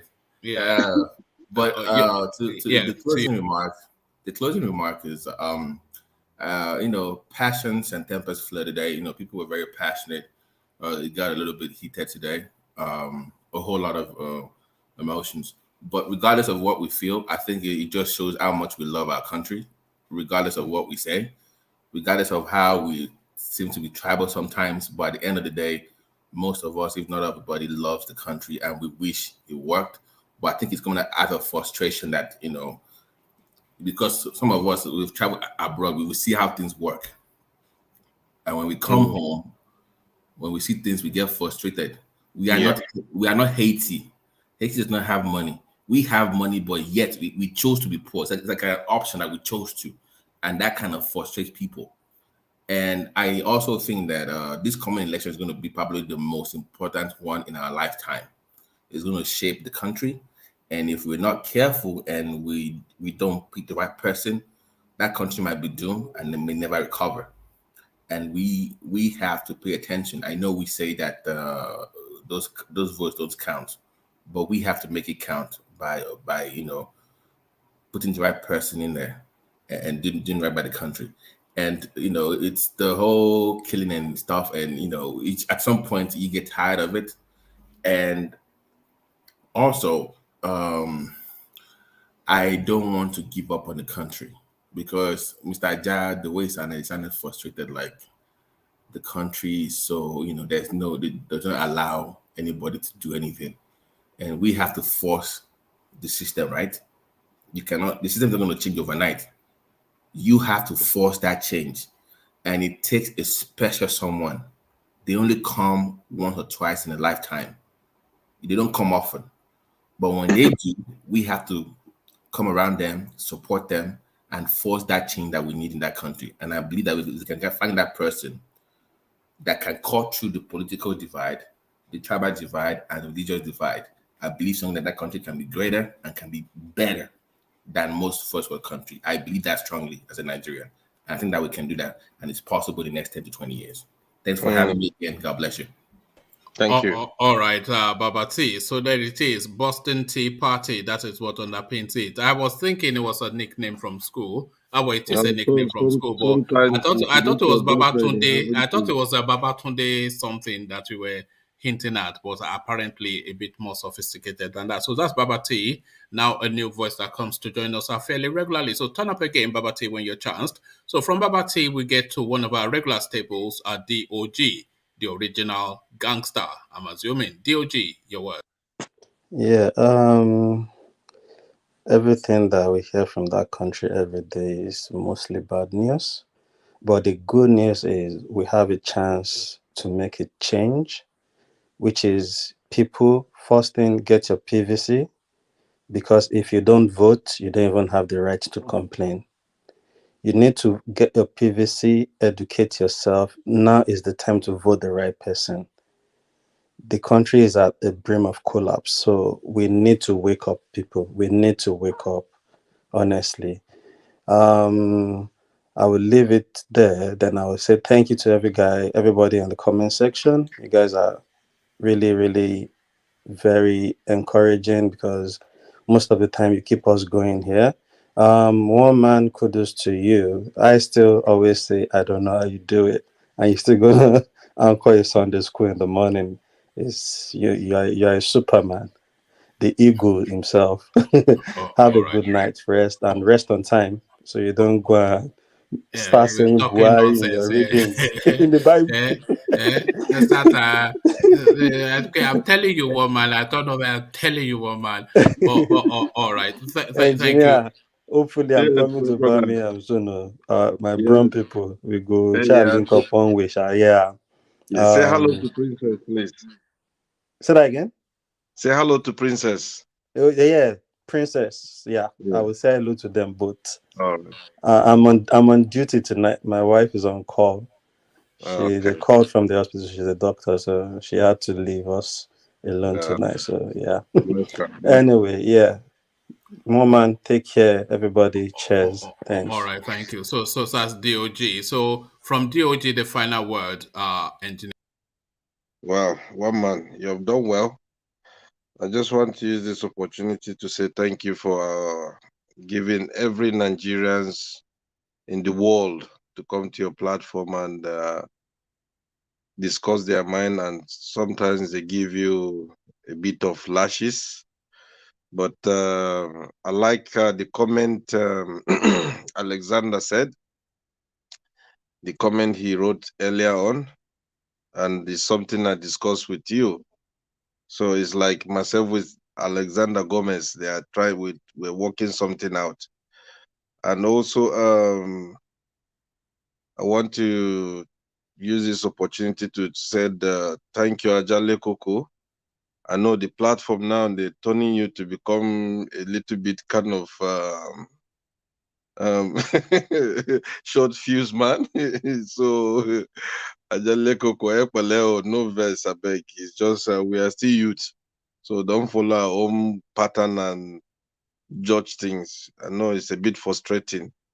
And also for our other brother Alex, he said police they are in his territory, they are in his village. They didn't go to work.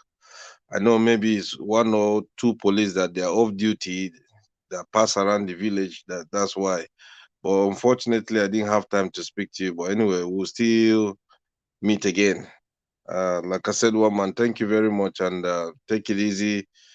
God will continue to bless you because it's not that easy to organize a platform where thousands of people will come to the platform. Sometimes will frustrate you, and sometimes will make you happy. But just still bear with us. We are still Nigerian youth. We are coming up. One day we'll shock you and we'll shock Nigerians. And thank you very much. God bless you, one man, and have a good rest.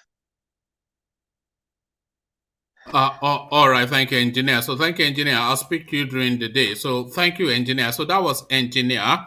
So sorry, I've brought the engineer back on again. So that was engineer. So bear with me one moment. All right. So that was engineer, and that was the session. A shorter session than we usually do. As I said, the clocks go forward by 1 hour in the UK today. And as I said, I'm taking Sunday school later on in the morning. So just for all of that, and really we shouldn't really be going all the long hours that we usually do. So that has been the session. That is how it has gone. So yeah, we went here, there, and everywhere, a bit of screaming and shout. This now seems to be a regular occurrence now. Hopefully that was the last of it. So please no more tantrums because it comes in threes and we've had it in three. So the tantrums should now stop from here on in. So we'll leave it there. Carry the conversation on in the comment section over here. I say peace.